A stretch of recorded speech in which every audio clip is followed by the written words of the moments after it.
Hello, everybody. Welcome to Friday Night Tights in association with Geeks and Gamers. The leader of the Fandom Menace, Jeremy Griggs. Not for long, baby. And Gary's about to pass us, and now you can take that shit and you can be like, he's the leader of the Fandom Menace, and you can be responsible. So I'm good. There you go. I'll make my new rule book later. Mint chip ice cream is the official ice cream of the Fandom Menace. That is my first rule. And candy corn is the official candy of the Fandom Menace. That's it. I'm out. Do we get members only jackets? Yes. As a matter of fact, we're going to gatekeep harder. Man. By the way, happy Brexit Day, everybody. Happy Brexit Day. Happy Brexit Day. If you're British. Did they actually have a deal Brexit, or was it a no deal Brexit? I don't know. I was on. I saw a video where they took the flag down. Yeah, I saw that was announced on Critical Drinkers live stream. Yeah, that was big news. Breaking news with the Critical Drinker, who UK leaves European Union. Look at that. It does. And I don't know if I guess Article 13 doesn't apply there anymore. So yeah, I do like AP News' headline because it says Britain leaves the European Union, leaps into the unknown. If anyone's seen Frozen 2, you're welcome. Critical Drinker put his head out the window and he said that the sky did not fall. So I just want to say, right, the sky did not fall. That's fantastic. Nicholas Horton is still alive. He's chatting. So what's up, Drunk 3PO in the chat? One of the most handsome men in the Fandom Menace. Did the air he needs a beard. Though? What was that? Did the air explode from the gases in the atmosphere? It's still burning. 16 years it'll be burning. Yes. 16 years. That's good Picard reference there. That was a good Picard reference. So let's announce our guests, ladies and gentlemen. And we will start out with the future Pulitzer Prize winner, John F. Trent from Bounding Into Comics. How are you, my friend? I'm doing great, man. It's good to be back on your channel. It's been a long time. I'm good to be here. I am so happy to see you. We hung out in New York. We had a great time, except you took me to that god-awful Antifa panel, which I'll never forget. It really... That was Quarter Black Garrett. Come on. Oh, yeah, you were there. It was his fault. I can't tell you two apart. That panel was great. that panel was funny. We tried to go over it on a show. We couldn't finish it. Yeah, it was too much. So to show that this is this is the intelligent version of Friday Night Tights as opposed to last week's version. And believe me, I heard you all. I had the most emails from last week's show since the dentist days. And wow. What were they complaining about? Anti-Trekker. Poor guy. Poor Anti-Trekker. So I was quiet. I figured that would make everybody happy. I was quiet, but obviously it's because he stole all the oxygen in the room, apparently. So, and we have another person who knows how to spell words and use grammar, Stephen Walton. He's an author. What's up, man? I make the attempt to use grammar properly. I don't always succeed. I'm covering a lot of Star Trek Picard news lately, and if you guys want to come along, commiserate with me, stop on by my channel and watch me scream. Thank you. Nice. and you and I will talk about that. We will talk about Star Trek. We're going to talk about Jeremy. I think he's finished The Witcher or seen most of it, so I want to talk to him about that as well. That's a great show. No, I haven't finished it, but I just finished episode 6. Okay, we can talk about most of it. We'll spoil the end for you. And we're going to talk about Birds of Prey and all that other stuff too. But hey, you know him, you love him. He's the man who was the first to point out that The Fall of Skywalker was not going to do as well as Rogue One. It's Odin from Odin's movie blog. He has a movie blog. Hi, everybody. You can't prove that, Gary. You keep saying it, but you can't prove it. I can't prove it. Hashtag Solo lost money. Hashtag Rogue One did better. Yeah. There you go. Yeah. Hashtag Rise of Skywalker. I'll call it by its proper name this one time. Rise of Skywalker is a flop. It's a Disney Star Wars flop. I will stand by that statement. It's profitable. No, I don't know. I don't know about that. Based on the numbers they gave us, but I mean, can we really trust it? Probably not. No. So, hey, especially you know, doing production up until like a week before or whatever. Mm-hmm. Yeah, I love considering it. they gave us an unfinished movie. That's pretty much what it was. You know him, you love him. He still doesn't know how to spell comics, but he knows how to read them. His name is Comix Division. Hey, everybody. You know, if I actually spelled it properly when people refer to comics, I wouldn't know they're referring to me. There So, you go. That's true. That's very true. He's an evil genius. Damn right. Speaking of evil geniuses, he is still the leader of the Fandom Menace. Well, he's both an idiot and an evil genius at the same time to his critics. He is Jeremy from Geeks and Gamers, my good friend. What's up, bud? Oh man, it's been a hell of a week. I had a human thumb coming after me. It's intimidating when a human thumb is attacking you. It's a little scary because it's really weird. Yeah, it's like he's just like it's like. I saw that highlight that Ruthie posted. Hey, shit everybody! was funny, man. Hey, everybody! This is Mundane Matt, and I'm a little. I got baby arms, and I'm a human thumb. I mean, it's just like he's such a twat.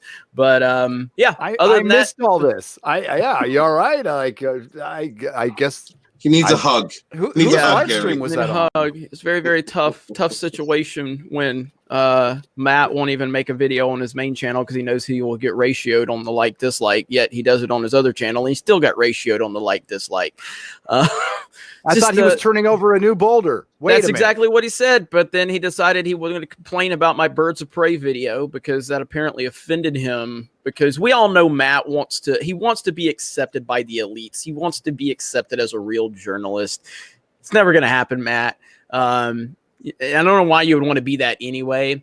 But at this point, I'd said that I was going to not make a video about him, but I couldn't help but to just expose his hypocrisy once again. So, we got a really good video on the channel, and I'm pretty happy with it. So, and watching his response where he called me a Glass Joe, which a Glass Joe is someone that falls like when you hit them. I actually just responded and destroyed you. And a false flagger to call someone a Glass Joe, you know what I mean? Like it's amazing. So yeah, it's been a good couple days.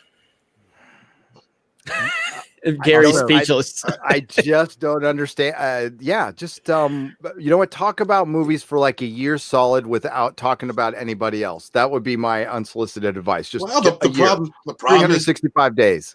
Problem is you have some people that are just uncreative, can't think for themselves, and so they need their entire stick to be complaining about other people. That's all they have. And I feel so sad we're protecting fandom by calling out other fans. Is that it? I believe that's Do I have my logic correct there? You got it, buddy. Okay. Yeah. I think it's somebody who is completely no longer relevant, screaming, trying to be relevant. Yeah. I mean, I will give Matt credit. What he has done is he's allowed himself to become someone that validates other people now. Because the moment that Matt criticizes you, people go, okay, I need to pay attention to whoever he's criticizing because that person obviously has credibility. That person obviously has character. That person obviously is saying something that resonates with many people. Because if Thumb Man himself is criticizing them, it gives you credibility. It's that simple. The fact that I want to continue to make him criticize me, because if he wants to play this game, we can play it. I'm smarter than him. I look better on my worst day when I have the flu than this human thumb looks on his best day. I have a bigger penis. I have more influence. I have more money. I have a better looking car. Do you have bigger hands? So yeah, I mean, honestly, it's kind of sad how much better at life I am than him. But if he wants to play this game, we can play it because I want to make him continue to talk about me because all he does is gives you more credibility. He can't hurt a soul on YouTube. He can't hurt anyone. All he does is makes people more relevant by his own stupidity, and it's hilarious. So I will say that we have a story that I just kind of caught wind about. So you can hurt people on YouTube if you look into this Onision guy. The FBI is investigating him, so you can hurt people. But I don't think Matt. Yeah, but he actually broke the law, though. Chris Hampton's going after him. Right. The thing was grooming young women. I'm not saying that girls. This guy is, but no, Chris.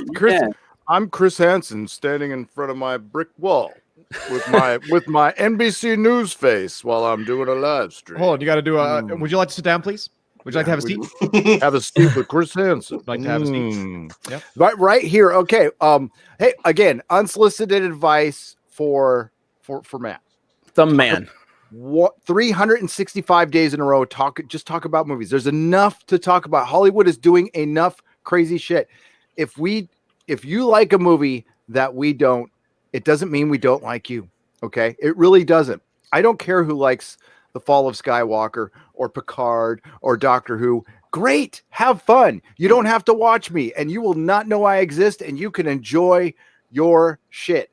But I have my platform. I can say whatever the hell I want. And the reason this platform exists here, thankfully, because of YouTube, and the reason it's grown is because people don't have anywhere else to go. That's why. It's the Access Media shut down their comment sections. Rotten Tomatoes shut everything down. Nobody had anywhere to go to just speak their mind, have a little fun, be fans, and go about their merry day. It's not like, and I said this on Critical and so did Bullstrick, it's not like when I turn off my live stream, my videos, I'm all, oh, Doctor Who, Star Trek. No, I'm not. Okay. I'm really not. It's fine. It's guys, the personal attacks that like Bullstrick got today, which was gnarly, and that I've been getting over a TV show, over calling out the bullshit that's so obvious anybody could pick it out. It's for one, the arguments are just disingenuous. You're arguing for something you know is bullshit. And that's why you just come after us.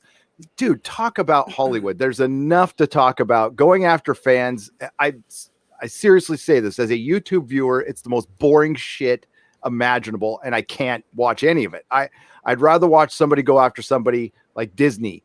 And believe me, it's a hard of enough of a fight anyway, not one that we're ever going to win. It doesn't mean you don't fight it, but yeah, I keep hearing them say that there's so much positivity and they wish we would focus on it. Yet why don't they focus on this positivity that they claim exists out there in Hollywood? They can't because there is no positivity. You know what? They can focus on it, but there is none. That's the thing. There is none. Yeah, exactly. I mean, they can focus on whatever the fuck they want, and I'll focus on whatever the hell I want. How about they not tell me how to do your job, job or my job? Don't tell us that at all.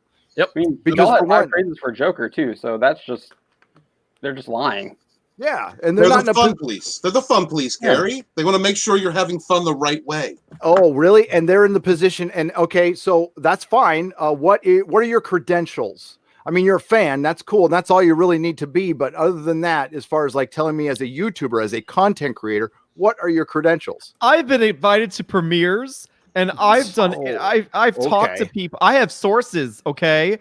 I've been busting my ass. I've been busting my ass for 5 years as a Star Wars fan. So, you didn't get the tickets, did you, Jeremy? I do love Christian Harloff, though. I do respect Harloff. I really do. But you can't pass up on that one. That's just a gold. That's a gold line. It is. I like him too. There's people out there I disagree with. Like, you know what? Like Robert Meyer Burnett and I do not see eye to eye on a lot of shit. I respect the hell out of that guy, and I'd have him on the show anytime because he's a nice guy and we could talk about a lot of stuff. And because it's not about effing Star Wars or what we're calling out. That's not what it's about at all. It's about somebody has a personal beef against Jeremy and they want to use other excuses to go after him. It's like, dude, projection sounds like a personal problem. Like when I used to do that, when I was like, in my drug hazes and stuff, I finally had to realize it was me. I was the problem. And once I identified the problem, you try to work past it, be humble, apologize, and move the fuck on. Jesus. Speaking of, okay, so before you do that, though, top comment under that video. So much for a new 2020. Right? It lasted almost a month. Oh, man. Hey, you can start over again. Just start over again. Just trust me. Okay. I honestly don't care if he's a fan or listens or not, but that'll be the only way you're going to turn that around. It's just like you got to make it such a memory and he's the one who keeps bringing it up. I think people would be over it by now if he wasn't poking all the time. This is a 6 o'clock show on Thursday night in the 8th largest media market in the country. This is for I believe it's the, okay, this is Daly City. This is San Francisco. I mean, This is for Birds of Prey? This is for Birds of Prey. Those two tickets on the right are the ones I bought for me and Mrs. Nerdrotic to go see the movie. Why are you buying Don't tickets sit in to the the regular center? theater? What the hell, So dude? the blue doesn't mean sold? No, the gray is sold, and I bought those tickets. Why? I bought those tickets. Why are you there? early. Why are you- I'm why going are to you- review the movie. I No, got Why are like- you on the right? Why aren't you in the middle? Oh, I don't like sitting in the middle. I like sitting on to the right because right there's a railing. out Do and- you really want to Yes. know? No. There's Yes. a railing right in front where I can stick my feet and stuff. And I'm all about being able to get the fuck out if something. Gary, goes I don't down. think you're reviewing shit. I think you're virtue signaling that you're not a toxic male. When you said there's a rail, I thought, oh, Gary, I really need the rail because I need help getting down. Well, that too. My hip. That too. Well, hey, I could be like Picard and get blown on my ass, and I'll be fine. I'll end up at my chateau in France the next day when That's I'm right. 97. No Yeah, cop, so no questions. So there is a show in San Francisco that's largely sold out. It's the IMAX show. Now, just to let you guys know, Oh, damn. Shots fired at Mar-a-Lago. Yeah, What? that's been up for a couple hours now. Really? I'm just now Yeah. seeing that. Okay, my bad. Yeah, What the hell is that? yeah, somebody's alarm going off in the background. Horn. That was Okay. me. Okay. So okay, and all the other theaters, it's the same story. There's 2 or 3 or 4 sold. So the IMAX is the only one that's largely sold out. And the thing is, here in San Francisco, you could show somebody taking a dump at IMAX on Friday night, and it'll sell out. So that doesn't matter for shit. But every other theater, and I checked every major theater, it's 2 or 3 tickets sold. Now, is that a big deal? Yes. This is a superhero movie from DC, and we are less than a week away. There's usually like a third of the theater is sold out. I mean, it's not all the time it's half sold out or anything, but that is worse than what I noticed before Dark Fate. So That tells me there are a lot of men out there who are afraid of strong women. That's Yes. what that tells me. especially in San Francisco. Wow. Okay. So my theater only has 2 screenings, and so far only 2 tickets have been sold. And that's been the news today. I don't think anybody's really surprised about this. No. Not really. But I mean, guys, I just want to ask, I know the question, but I want to hear your takes. I know the answer, but I want to hear your takes. This fake woke marketing from 2016, do you think did this movie go I don't know when it went into production, but do they still think this is going to work? I know at the end of the year, all of us were trying to say, hey, the winds of change are coming, things are changing. But here we are in January, and we got Picard, we got Doctor Who, we got this. Are these just leftovers, or is this shit not changing? I think it is. I think that the process of making a movie takes so long that once they start a production on something, it's hard to stop it. And so they got to back up their bullshit. They've got to keep producing this film or these types of films. I think it's going to weed out somewhere around 2022. Hopefully, this woke marketing will be over by then. Yeah, I'm it's gonna thinking take a more couple years. 2025, but yeah, I'm hoping this is the death throes. I really do, but I see more and more of this stuff showing up in television. So I think we still have a few more years before it really starts to die out. I don't think few it's more going years. anywhere anytime soon. Well, John- being 25, or excuse me, I think 2025. you guys are way too optimistic. John, please be Yeah. more optimistic. I know. I'm about to say You think 2020. Yeah, 2025 mean- sounds right to me because that would be presumably after a second term of Donald Trump, and I think that is one of the biggest reasons why we've seen such a huge uptick in this wokeness and madness is because of 2016, and they I can't get agree. over it. I So until Trump is out of office, then there's no chance that it could ever go back down. I think personally. Yeah, I think it's going to double down hard. If he gets reelected this year, Yeah. you just see this huge resurgence of the same shit, and I think it's going to get a lot worse. Yep. I mean, that's their MO is doubling down. I mean, you're seeing it in Doctor Who, you're seeing it in Star Trek.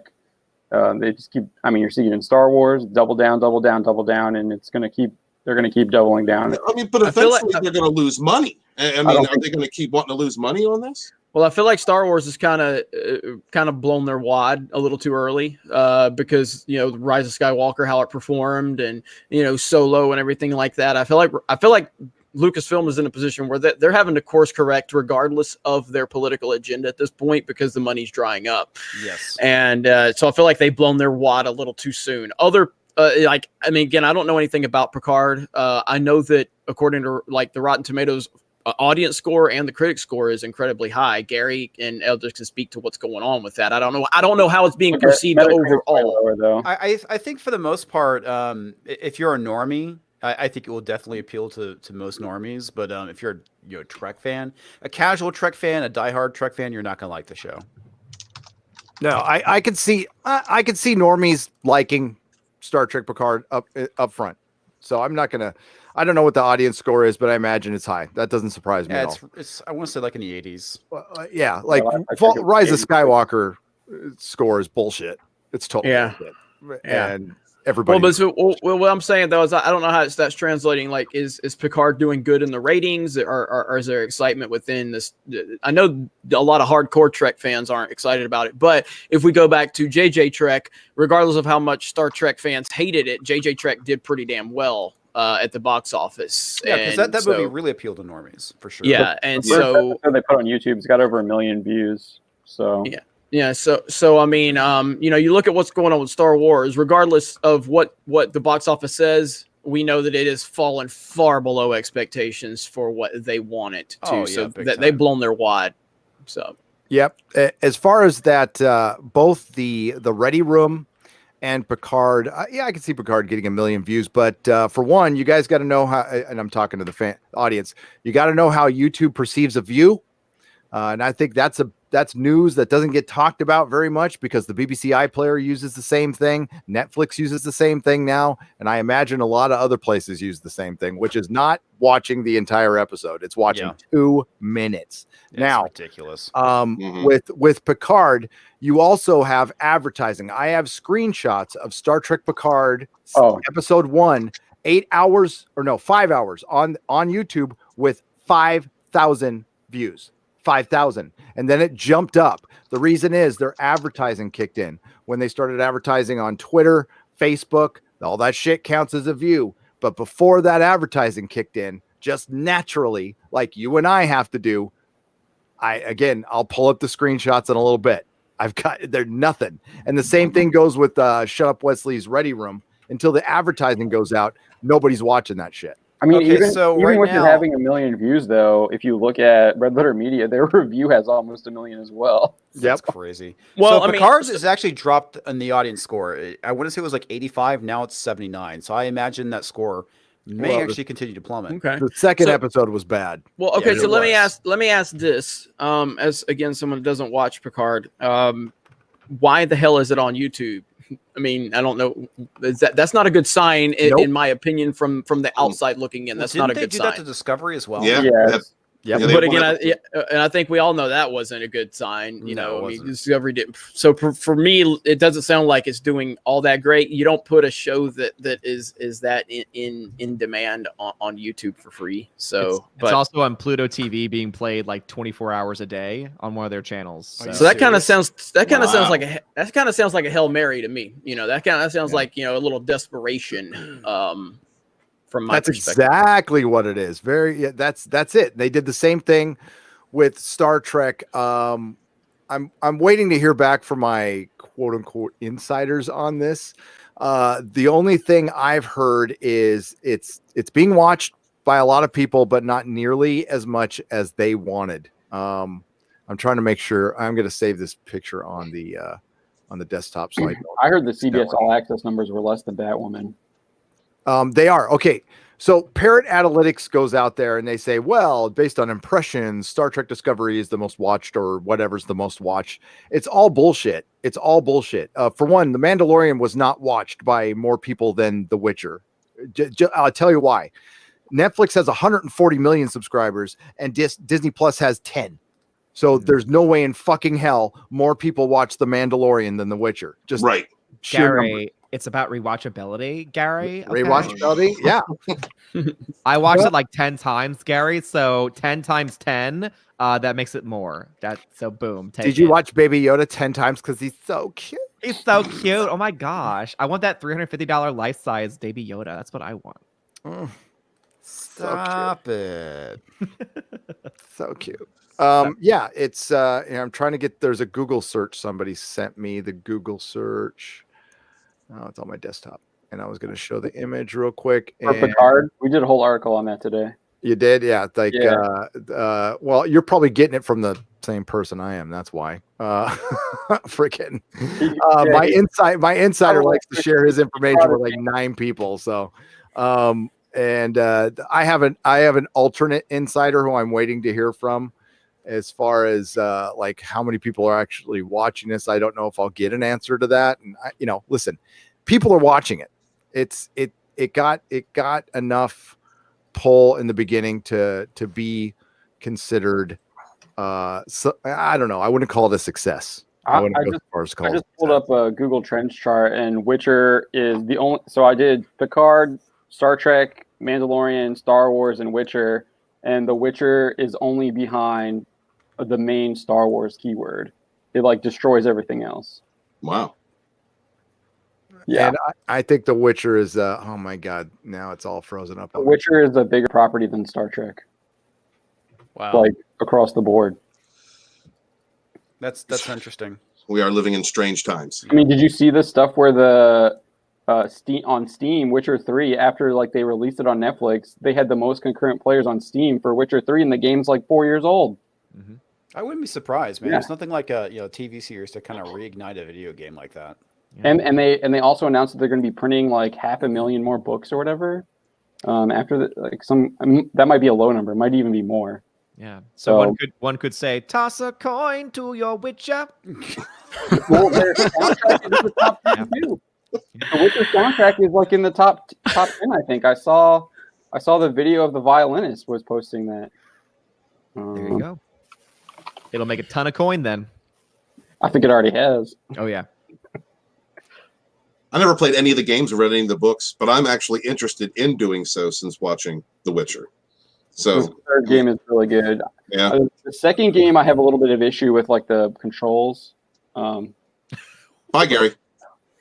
He's gone. Now I'm back. No, I did that last night. Chrome froze up. Fucking Chrome sucks shit.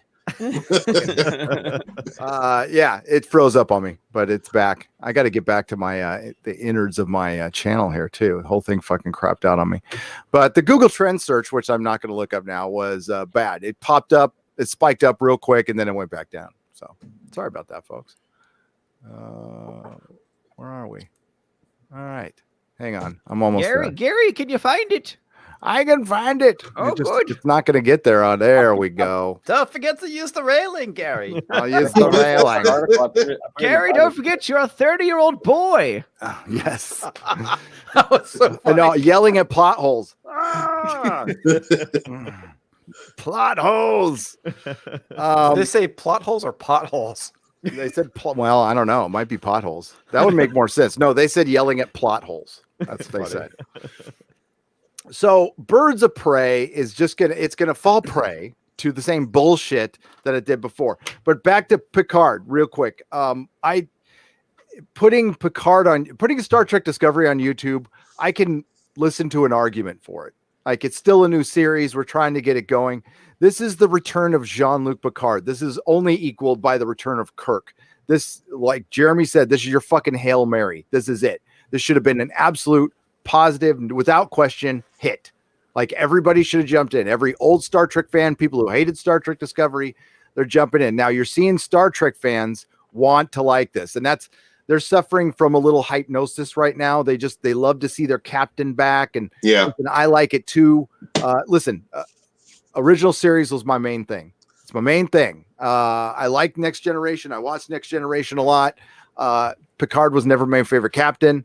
I always liked Riker better. I like Data better. Worf much better. Worf was probably my favorite. Worf and Data. And people wanted to see the crew. And I think once people figured out that the crew wasn't going to be in there and it's just Picard, and we're talking the normies here, They just dipped.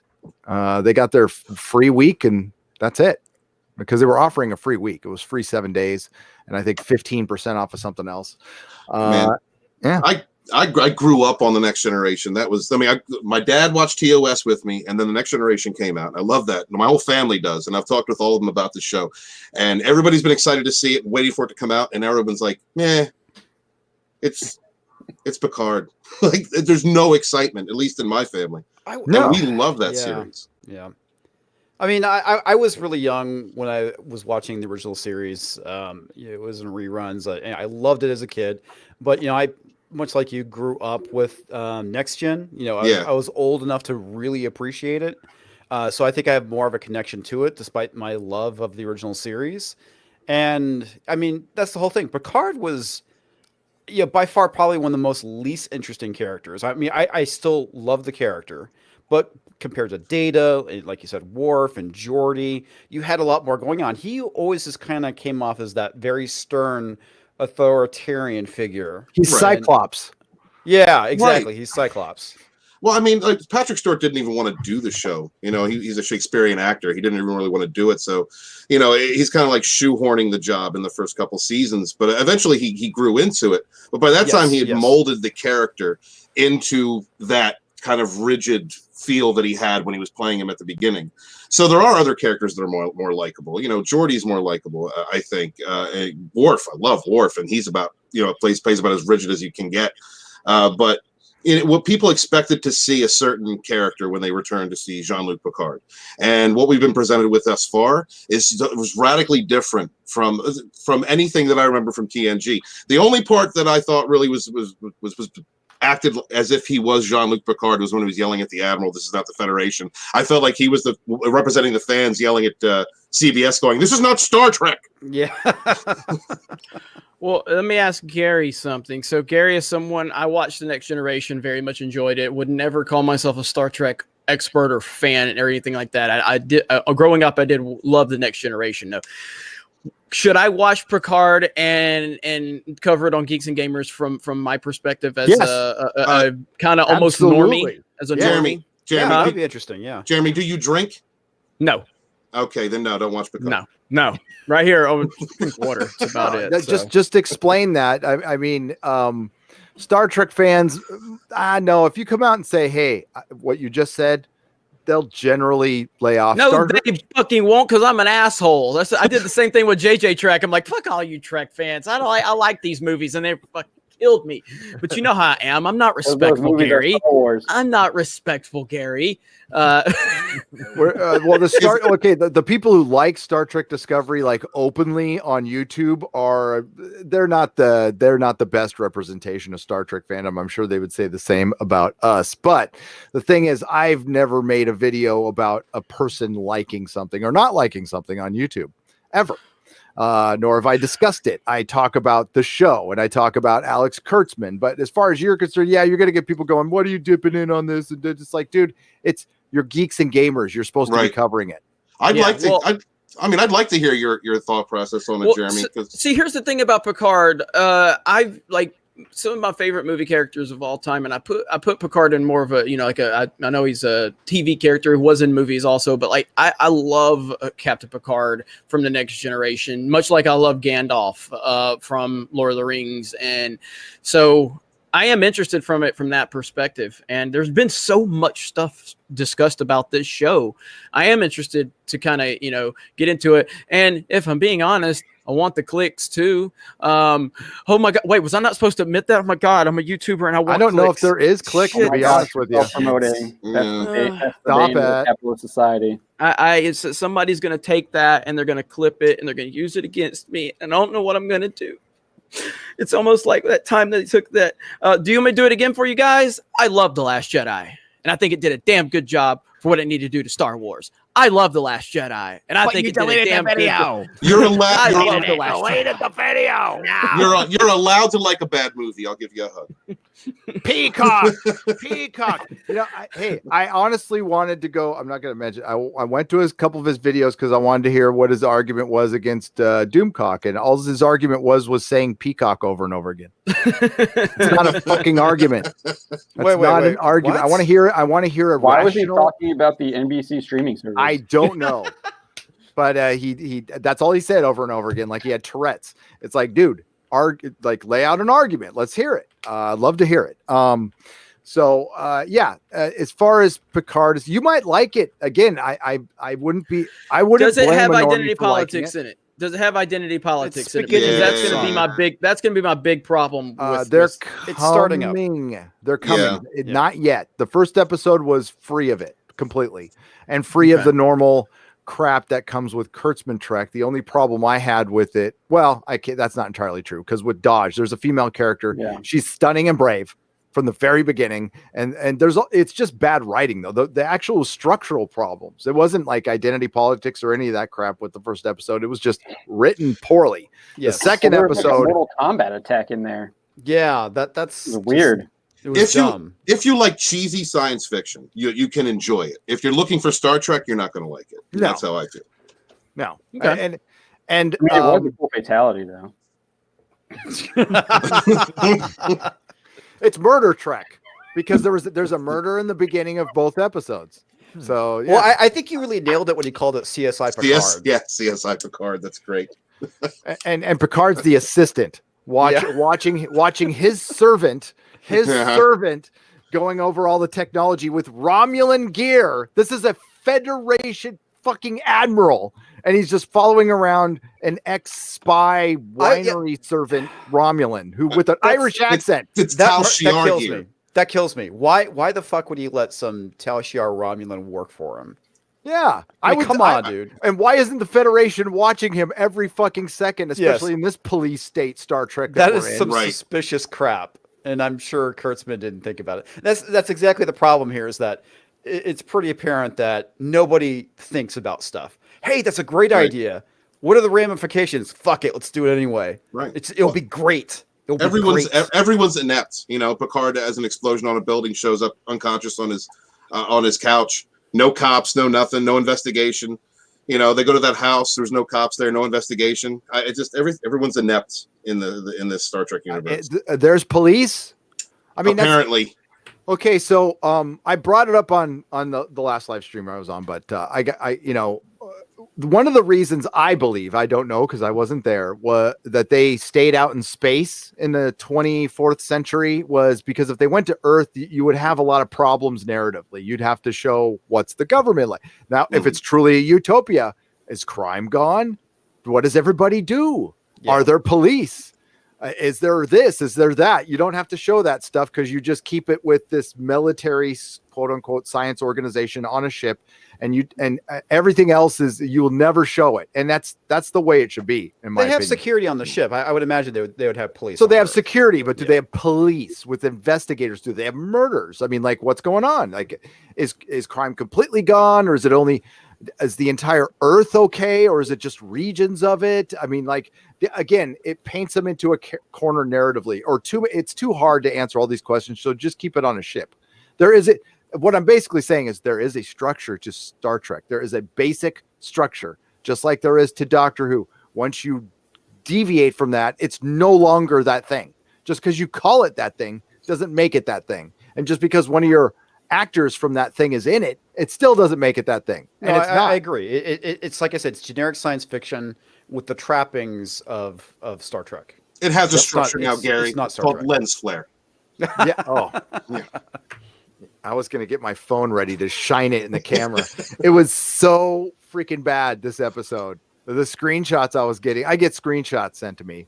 Like, look at the lens flare. Yeah, it was bad. And It was it's, really they fucking don't bad. know what a Romulan is. I don't understand. Like, we get different Romulans in every freaking episode and every scene. You got the Humulans with Picard, and then Yep. you got like the punk rock Romulan on the Reclaimer, and then you got That was funny. some real looking, with bowl haircuts that's showing off in the corner. Like, the show, it doesn't even know what it wants to be. That's one of my biggest problems. And that is the different creative voice. That is the 19 producers coming in. It's an overproduced show. It's just overproduced, overwritten. Yes, it's overwritten. Not in dialogue or structure. There's just too many fucking ideas. And that comes with having a novelist write your TV shows. They don't know how to fucking pare things down. Go back and look. And I'm not making this up. The reason I came up with this, I watched a video where a guy said, yeah, novelists make shitty TV writers. Are you telling me that Gilmore Girl writers cannot make science fiction? I'm telling you. I'm also telling you, people who write even Pulitzer Prize winning books sometimes can't write TV shows. Or J.K. Rowling is a great. That's the video I saw. It was somebody talking about her screenwriting with Fantastic Beasts. It's just there's too much fucking shit going on because she's used to the freedom of a novel and she can't pare it down for a script. And the same thing with Shaban. Yeah, I think the other thing they need to pare down is their budget, because that's what made shows like Star Trek work, was because they were able to get creative with storytelling rather than relying on, fancy gadgets and special effects. And it's the same thing with Doctor Who. I mean, dazzling the audience with bullshit. Yeah. If the entire crew was in this show, I would probably suffer from hypnosis and be okay with it. If it was Geordi and Worf and Riker and Troy and Crusher, I'd feel probably I don't know. Oh, and imagine with the story that they're presenting now with the Data's daughter, created from Data's brain, positronic sperm.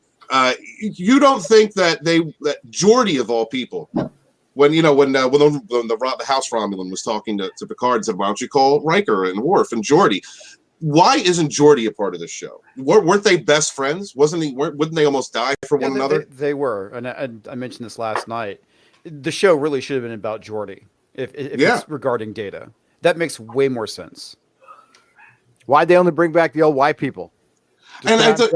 And if Picard needs help traveling through the freaking galaxy, why isn't he calling Worf? Isn't he the Terran ambassador to the Klingon High Chancellor right now? He could have a Klingon battle cruiser if he wanted, and the resources of an entire empire to help him. It just doesn't make sense why he's not reaching out to those other characters.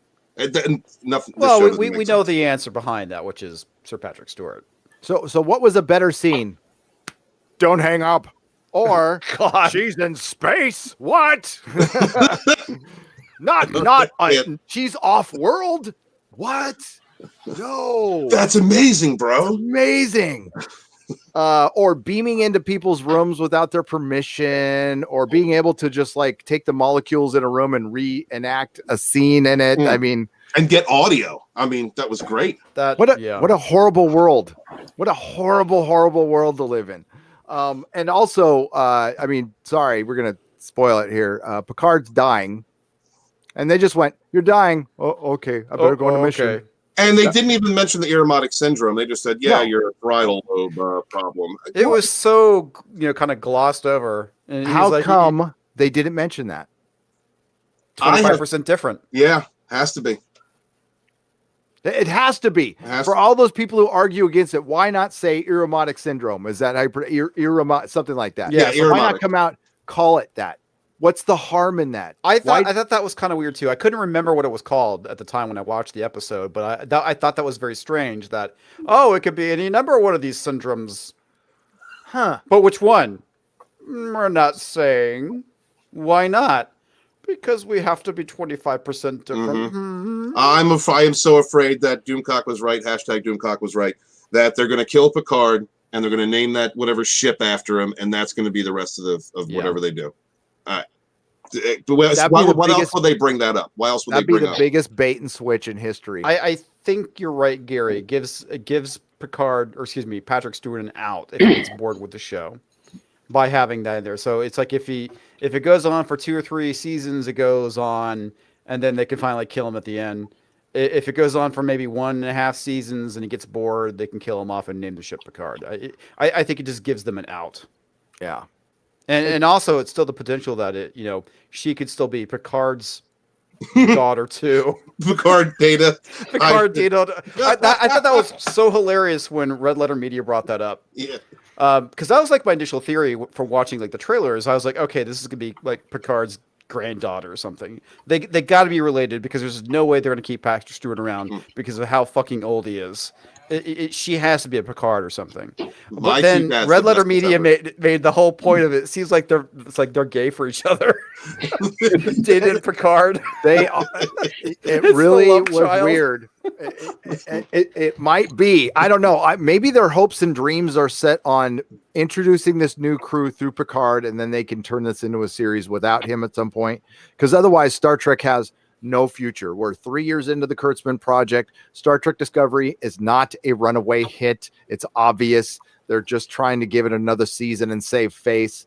And Picard is going to be filmed as quick as possible. Anything with a measurable metric related to any of these shows show that if the interest is there, it is mild. Not enough to pay for $10 million episodes.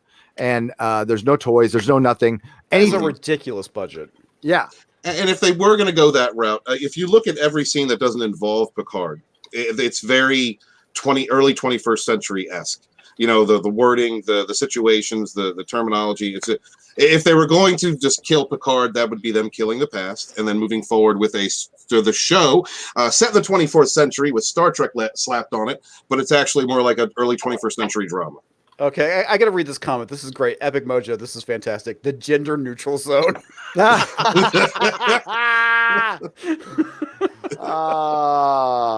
It's funny.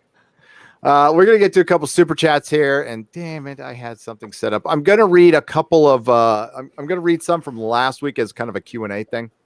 And I have to do part 2 of my square up. I'll do it this weekend. I do apologize. It's just I've had a lot of stuff going on. Cancel Gary. Yeah, cancel Gary. So we're also going to discuss the dead zone that Disney Star Wars is about to enter in, because I'm doing a video on this. It's either going to come out Sunday or Monday. I don't know when. But I've been reading a lot of articles. A lot of them I could have done individual videos on. I decided not to because, I mean, they were just really repetitive. They were either attacking the Fandom Menace, talking about how Kelly Marie Tran was driven off of social media for the 7,000th time like it was a fucking war crime or something like that. And not bringing anything new to the table, but they're finally starting to realize like what level of a failure this is. And this is something the Fandom Menace, so many other channels have been saying for so long. And the reason they were saying this shit was so you had a chance to turn it around. You decided not to listen. And here we are pretty much in the same spot you were before you bought Star Wars, Disney. You're in the same exact spot. You got a handful of hardcore fans who are going to watch the Clone Wars. This is not enough to keep your $4 billion franchise going. Baby Yoda is not enough to keep your $4 billion franchise going. There's a lot of signs that this thing will be a fucking memory in 10 years. And I mean, like a memory, not like, oh, it'll still be around. No, it won't. There's nothing in the sequel trilogies that even compares to stuff from the prequels. I mean, there's no Duel of Fates. Mm-hmm. There's no freaking like cool lightsaber fight. There's nothing. There's no Darth Maul. There's no, you know. People are going to remember the prequel trilogy and the original trilogy in 20 years, and they won't care about the sequel trilogy. No, they won't give a shit. There's no Mustafar. Even the planets are boring. Well, I mean, the sequel trilogy will ultimately become Kingdom of the Crystal Skull. It won't exist in most normal people's mind. You know, like we all remember Indiana Jones and the greatness of it, but we just don't acknowledge Kingdom of the Crystal Skull. Yeah, that's true. Whenever someone brings up Indiana Jones, I don't think of that movie at all. Yeah. Yeah, and that's how it's going to be, or much like how Ghostbusters 2016 is not connected to Ghostbusters at all, you know. Yeah. And that's how the sequel trilogy will be in the future. All of the Twilight girls that love those movies will find a new Edward or a new Ben Swallow, and they will move on, and they will cry on Twitter about this character, and they will draw weird fan art, and they will be, you know, obsessed with these characters because this is what they are. I mean, they literally are Twilight people that moved on to Star Wars because Star Wars, you know, went with the young adult bullshit. Yep. Tried to pander to them. And, you know, in a few years, you'll have another, you know, I don't know, maybe Zac Efron will, you know, I don't know, maybe he'll be the new guy. I don't know. How isn't he like 22? I don't know I can't keep up with these teen heartthrob guys, but whatever. There'll be a new Ben Swallow pretty soon, and they'll move on from it, and the sequel trilogy will be dead. And you'll find out that the ladies really like them when they get older. They don't like the little boys; they like the men. So, I'm gonna get to those other with Star Wars. It's gonna Comix Division will recognize this. The future of Star Wars, ladies and gentlemen, lifestyle brand.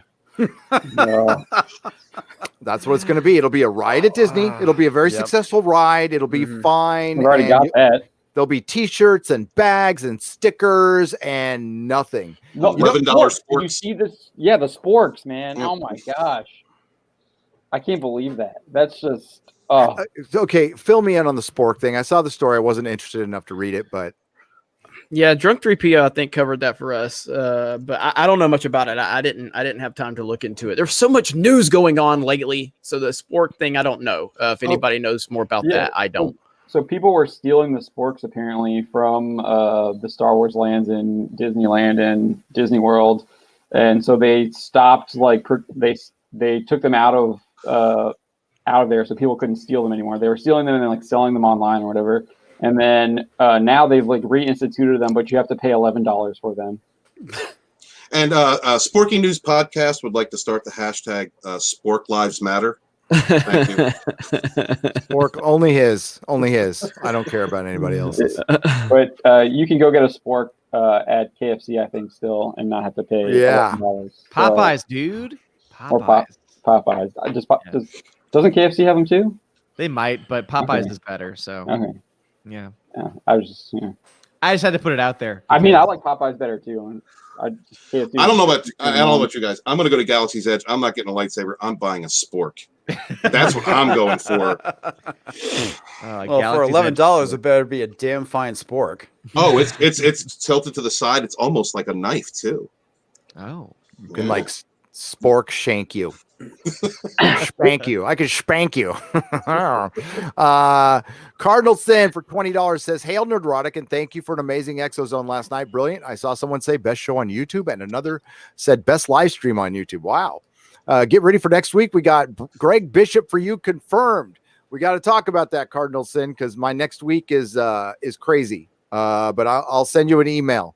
Because I got some stuff going on the home front. But we'll talk. Thank you. So I had Exozone returned last week, our paranormal show, and we had Peter Robbins and Christopher O'Brien, who are we had our first guests, and it was freaking epic. Wow, so check it out. Show.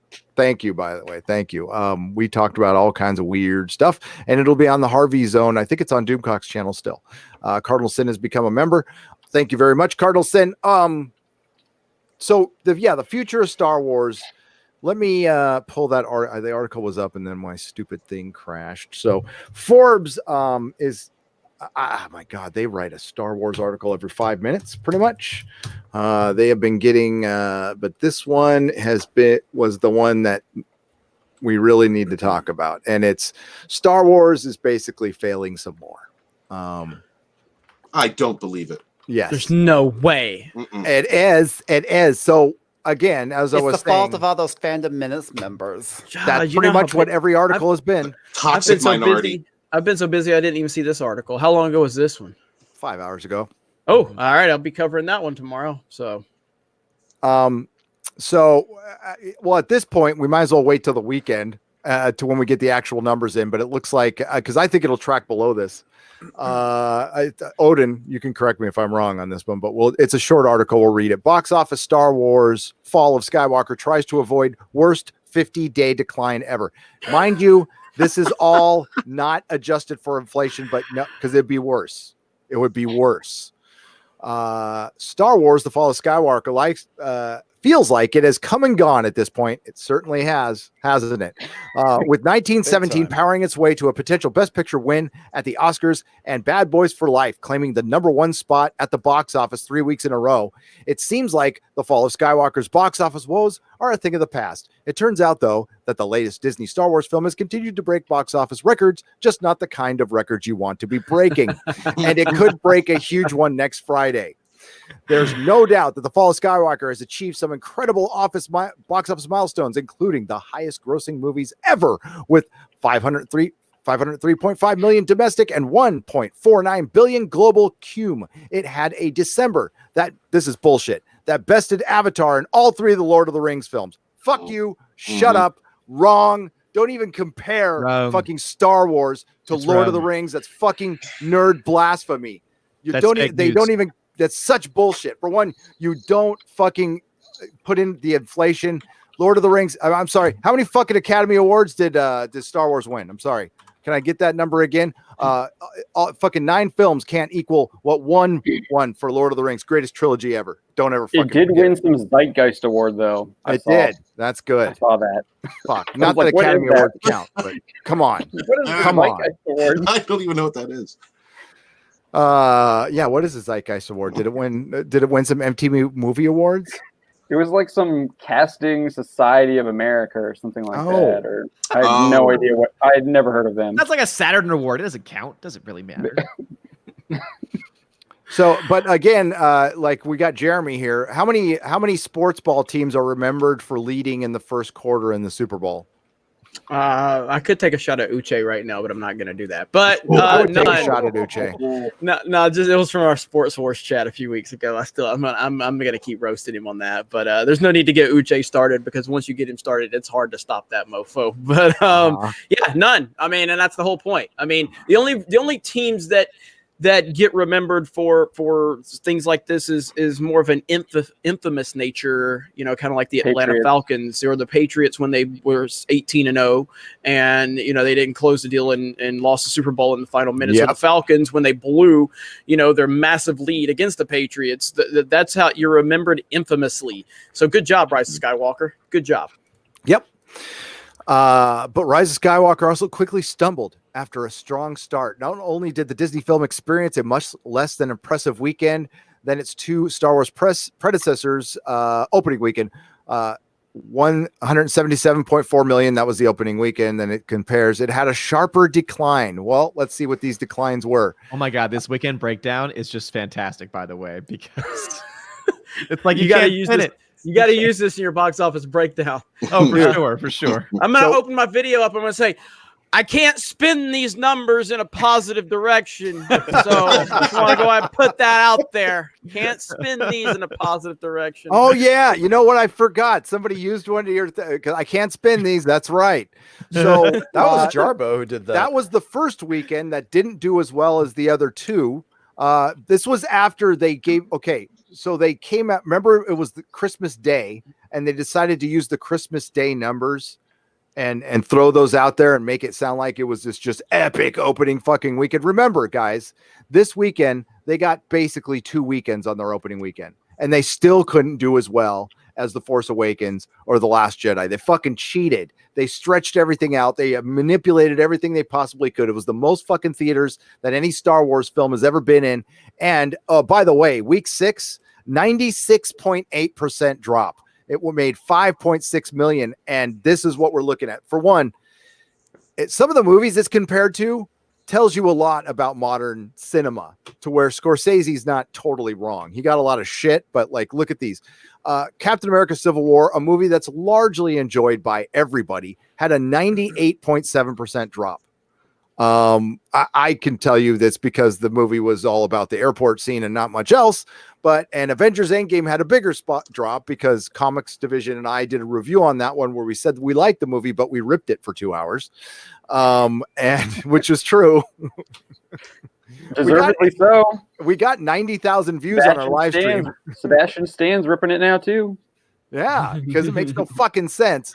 Look at it. So look at these. These are all Disney movies that just fucking, except for Jurassic World, front loaded. It's all bullshit.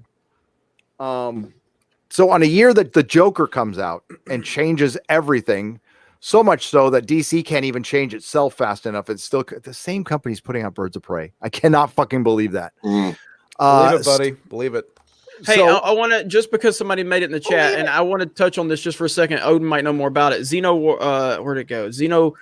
Xenowork says, Nerdrotic, just want to tell you, in case you don't know, China is under quarantine and has shut down thousands of theaters, which will affect Hollywood's box office numbers. Is that true? Yes. Yeah. Business Insider had that. I saw 70,000 theaters were being shut down. I think we put that in a story. Wow. What's the next earlier big? this What's week. the what's the next Birds big? of prey. Playing Birds of Prey. Yeah. assuming Birds of that's Prey- what they're going to blame it on. They're going to blame Yep. the failure Yeah. of Birds The of Prey coronavirus. Yeah. on Now- the fucking now- virus in China. I'll have to I don't know double check. I don't know how that's going to play in China though, because it's R and there's like tons of violence. That's what I was going to say. I don't know if that had an Anyway. official release in China yet. Yeah. We're also going to get into how I just want to show you really quick on how this isn't a feminist empowerment movie, although they're trying to sell it, but it shows you how superficial and stupid they are because the people they're trying to sell it to won't believe this shit. And it's simply one thing. These girls are still dolled up. They're all sexed up, dolled up with makeup on. Do you think some hardcore feminist is going to like that just because they're kicking some men's ass? They're not going to stop there. Are you fucking kidding? It was like when Anita Sarkeesian criticized the doctor for not being white or for being white when they changed the doctor to a female. She thought they ain't do good enough. They didn't but go she's far black enough. Now, Gary. Wow. She's black now. Yep. Yeah. Also, for the record, China did not have a release date set for Birds of Prey, which makes sense China. because of all those things. Yeah, China did not want the Birds of Prey, did not want the ladies, did not like the ladies. But I think what that will affect is Mulan. Yeah. I can see that. Yeah. Yeah. If Box Office Mojo's projection is correct and The Fall of Skywalker pulls at least 3.4 million in this upcoming weekend, that'll put the film's total right around 507.2 million. That 3.4 million showing would represent a 98.1% drop from its opening weekend total. That's not good. This thing is all this fucking spin. And then they just compare it to all the other ones and they call it a big disappointment because it is. It is. This is a flop, folks. This is a Disney Star Wars flop. This was the end of the Skywalker saga. This is the risk you ran. And Jeremy, you can't spin this, buddy. Can't spin this one. I don't know what I'm going to do. I'm not going to be able to spin it in a positive direction for Disney and Lucasfilm, and I'm really heartbroken over that because we all know how much I really don't like trashing Disney or Lucasfilm. I think there's a lot of respectable people there that do a great job of leaving identity politics out of the films. And no, I'm kidding. They're all stupid. There are a lot of stupid fucking people at Lucasfilm, and you know who I'm talking to. All of you. Fuck you. But yeah, I can't wait. I'm gonna cover that tonight. So that's gonna be good. So Geeks and Gamers isn't dead yet, everybody. It's not dead yet. My video will be Sunday. I've got another article attached to that to kind of go with what the major problem is. But flat out, the major problem has always been the writing. It'll always be the writing. And it's because the writing is skewed to make these franchises our personal political platform. I think pretty much every single one of us have been saying that for 2 years, pretty much. Yep. Pretty much. I'm writing a book about it. They have made our franchises their personal political platform for the cause of the moment. So I don't care what cause it is, and they don't either. Just the one they think makes them look good and they think they can make the most money off of. We simply pointed out like, hey, cause that they don't care about is bullshit. And now they're like bringing it into something where if you want to make like Knives Out, if Rian Johnson or Rian Johnson wants to make a Knives Out, go for it. If you want to make it, fucking go do it over there. I have no problem with him making that fucking movie and putting in Star Wars fans and showing what a thin-skinned little pussy he is. I don't care. He's for making it. money. He's making money off of it. That film has more profit right now than Rise of Skywalker. Good. I encourage them. Go make your own passionate piece and keep it the fuck out of Star Wars, especially Star Wars. Star Trek, you can use allegory. Kurtzman's not smart enough to do it. That's fine. Doctor Who, a little bit less, but you can still do it. Star Wars is fantasy more than sci-fi. You don't really use allegory. You keep it real loose. I'm sure I didn't know as a kid that Lucas based Palpatine on Nixon, but it's a loose caricature. It wasn't like actual, you didn't see Palpatine going, so nobody saw that. The story came first. And you know what? He did it a little less in the prequels and it was more noticeable and it made it cringe. He got really political in the prequels, and it was cringe as hell. It was and big time cringe as hell. But what overshadowed that? His shitty writing. It actually overshadowed the cringe. So that's That's the biggest problem. Most people like want to enjoy their entertainment and escapism and not to be constantly preached at. And if you want to get your messages across, try to be a little more clever and subtle about it. That's it. That's all. And that's why it's failing. So if you want to, you can do all the fucking pie charts you want. You can't pie chart fandom. That's another thing they're finding out right now too. Hey, So- I feel like that's a shot at me. I like pie charts, okay? Pie I charts like are math. good. Line like graphs, math. my friend. Line graphs. I also By the think way, you- folks, I you want to let can you know pie chart that them. Just look at all the ads you get and everything that's Bounding in the targeted towards Comics you. is 40 subs away from reaching 6,000 subscribers. So if you can head over there and Yeah. 40? subscribe to Bounding in Comics, that'd be fantastic. Yeah, that'd be great. Modrotics, can you put that up there, please? So let's get him up to 6,000.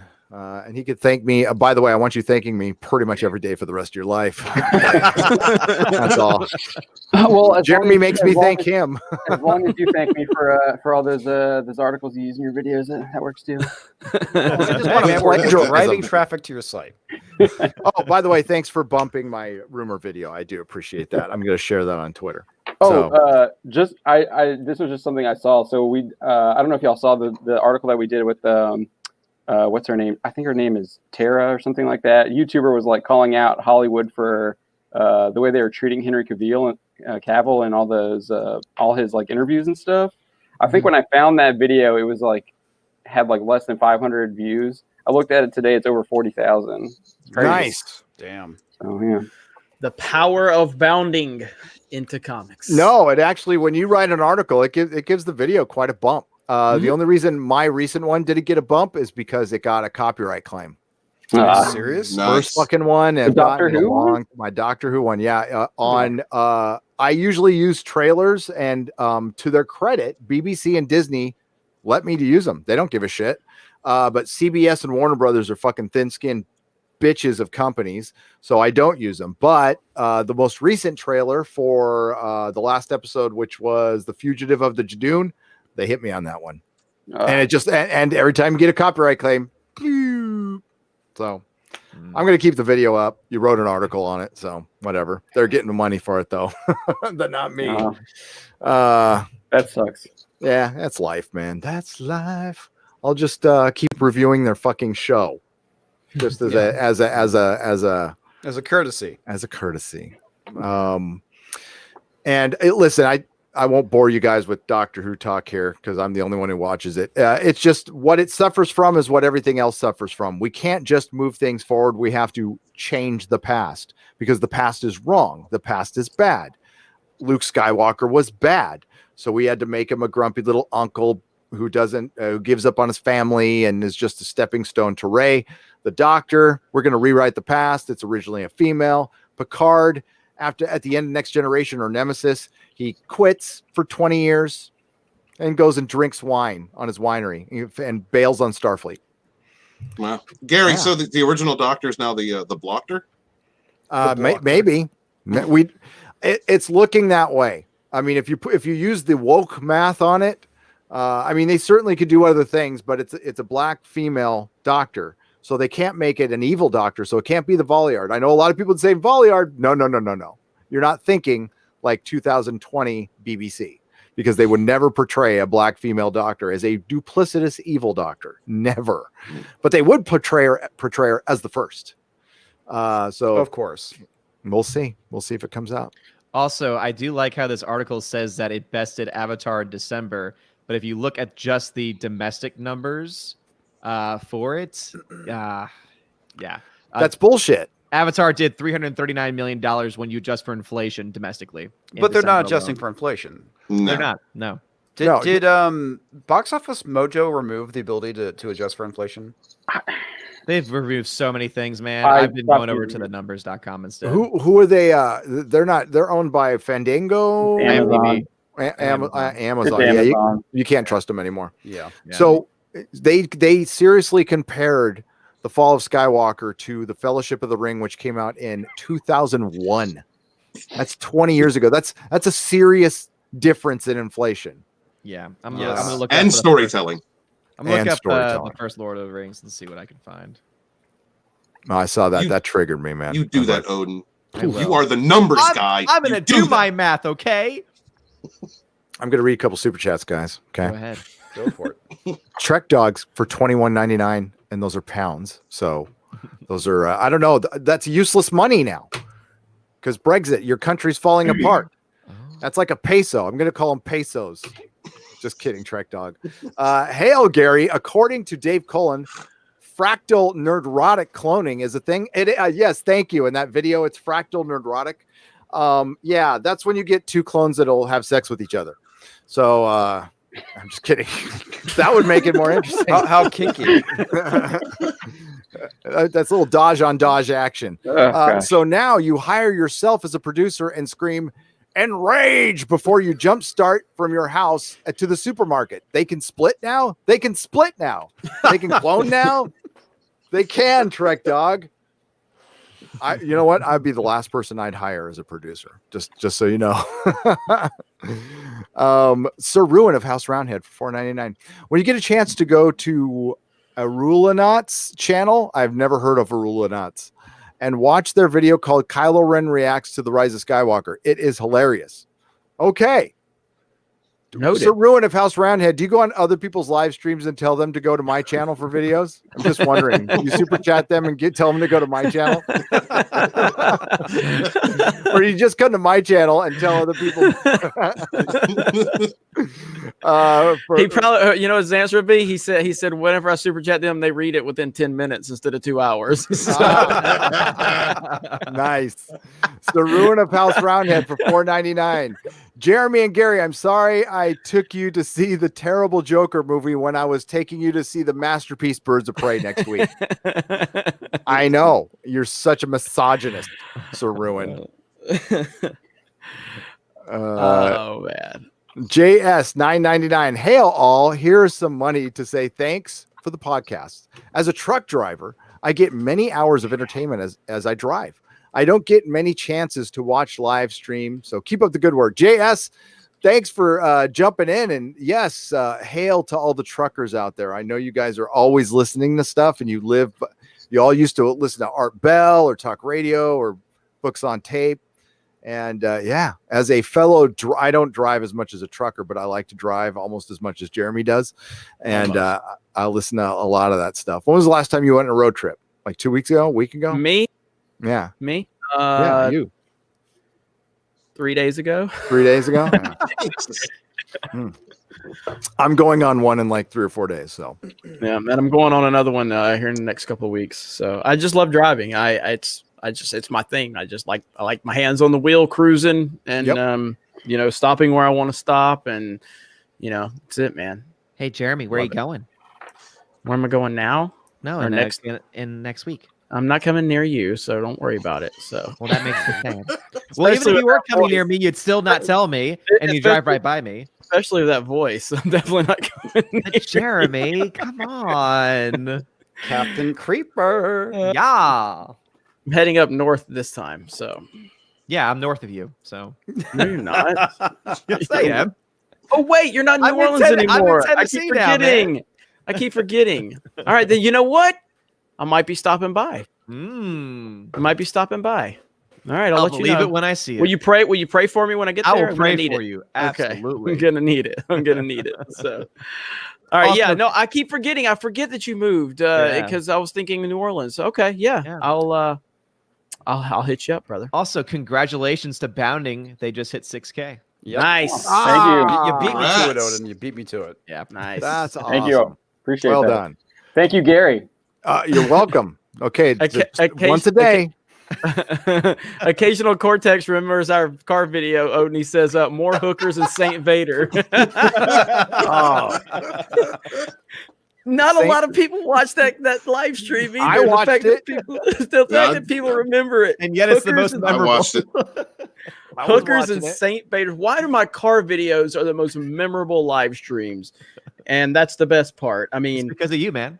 yeah, I love me some car videos. But looking for hookers in New Orleans with Christian Odin is amazing.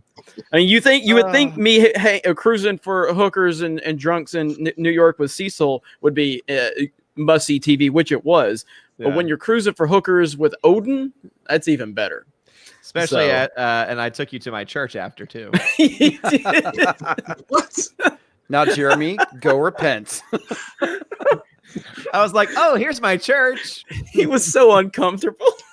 I was like, where are the hookers, man? He Yeah, goes, he had me driving in like rush hour traffic. Dude, and you had that anxiety thing going anyway. Yes. too? Oh my god, it was so bad. oh, you should at Star Wars Celebration. God. I had to go. I had to go find Anna and Jesse because the convention center was just ridiculous in Chicago. And I pulled my car, down by the back area where we go in, and Anna and Jesse couldn't find their way to where we were. So it says, "Are you guys stay there, and I'll come to you."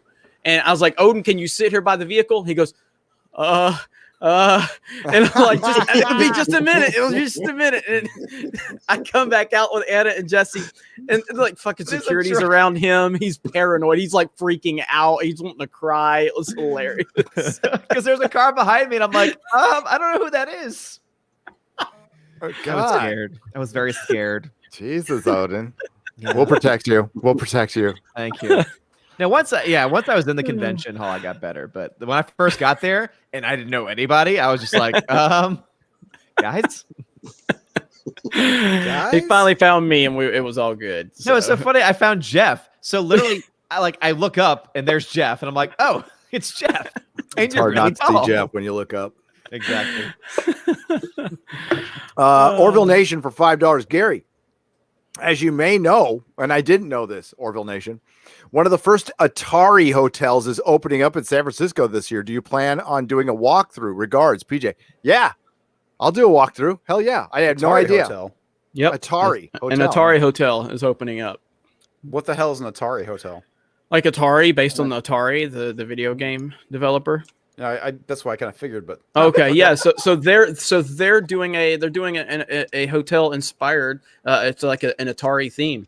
oh, okay, that's so- pretty cool. Yeah, it's actually really cool. So Do you get an Atari in your room? that's a good question. I don't know yet. Probably We'll not, probably- but you'll yeah, have some w- Atari games probably. I was actually planning on covering that over on Gaming with Geeks on our new gaming channel. Hint, plug, drunk 3PO. there's your sign right there, drunk. Go ahead and drop those links to Park Hoppin' and Gaming with Geeks, two brand new Geeks and Gamers YouTube channels. There you go. I'll thank you every day, Gary, just like you've had to thank me. So Oh, hi, Anna. I didn't even see. I'm not going to thank you for shit. No, I'm just kidding. Anna's here. Hi, Anna. I didn't see you in the chat. What's up? Yes, I should have come to Star Wars Celebration. I couldn't, but I will be there this year. Oh, yeah. As a matter of fact, we got to talk about renting a place out. You and I, Jeremy. yes. Oh man, listen. I've already had some. We've had some major discussions with some people on the team already. This is going to be amazing. We are going to roll up in there like the NWO in 1996. It's going to be so fucking badass. It's going to be great. Geeks and Gamers is going to be representing, and all the soy boys. Star Wars Explained, motherfucker. I will be there again, and I will find you again, and I will shake your hand again and attempt to speak to you like a man. We'll see what happens. But yeah, I can't wait. It's going to be awesome. Yeah, Gary, we'll talk about it. Yeah. It'll be an open meetup. I've already have hotels like booked for all of us. Wow. So Yeah. in Anaheim. Yes. Yeah. Thank you for that. But I'll get the, like, if we want to just rent out a bar or something, let's do it. We And have to do that. Anybody can come, even other YouTubers, so that we can test Glass Jaws or Joe's or whatever we want. So if the YouTuber, I mean, like, open invitation, sit down, we'll have a conversation. That's it. Am I invited too? Huh? No, not you. Well, no. You need to draw a frowny face on that, Odin. I do. You do. Well, Odin, are you going? Are you going to come? I mean, it's outside with people. Yes, it is. The Okay. tricky part is that the last one was great because it was over the summer. I'm a teacher. I was off. This one happens like when we're back in school and one of the first weekends that we're back in school. So I'll be like, I won't know really until we get our full schedule for next year. Gotcha. Yeah. Yeah, I mean, right now, Ned Drunk's going to be there. I'm pretty sure we'll have Jesse from Exaggeration Nation there. We've got so many. Gary's obviously going to be there. Ryan Kennel will be there. Obviously, anybody. I would love to have Mary Mayhem there. Darth Barbie will be there. So we've already We've got a crew. Thumbelina. That's it right there. Thumbelina Jarbo. Thumbelina Jarbo will be there. I think. I mean, Jarbo said last time he tried. Gary. He tried to meet us. He tried so hard to meet us. And he said you ran. That was the first thing he said was you ran from him. Ran away. You were scared of him. Although we had ran 3 away.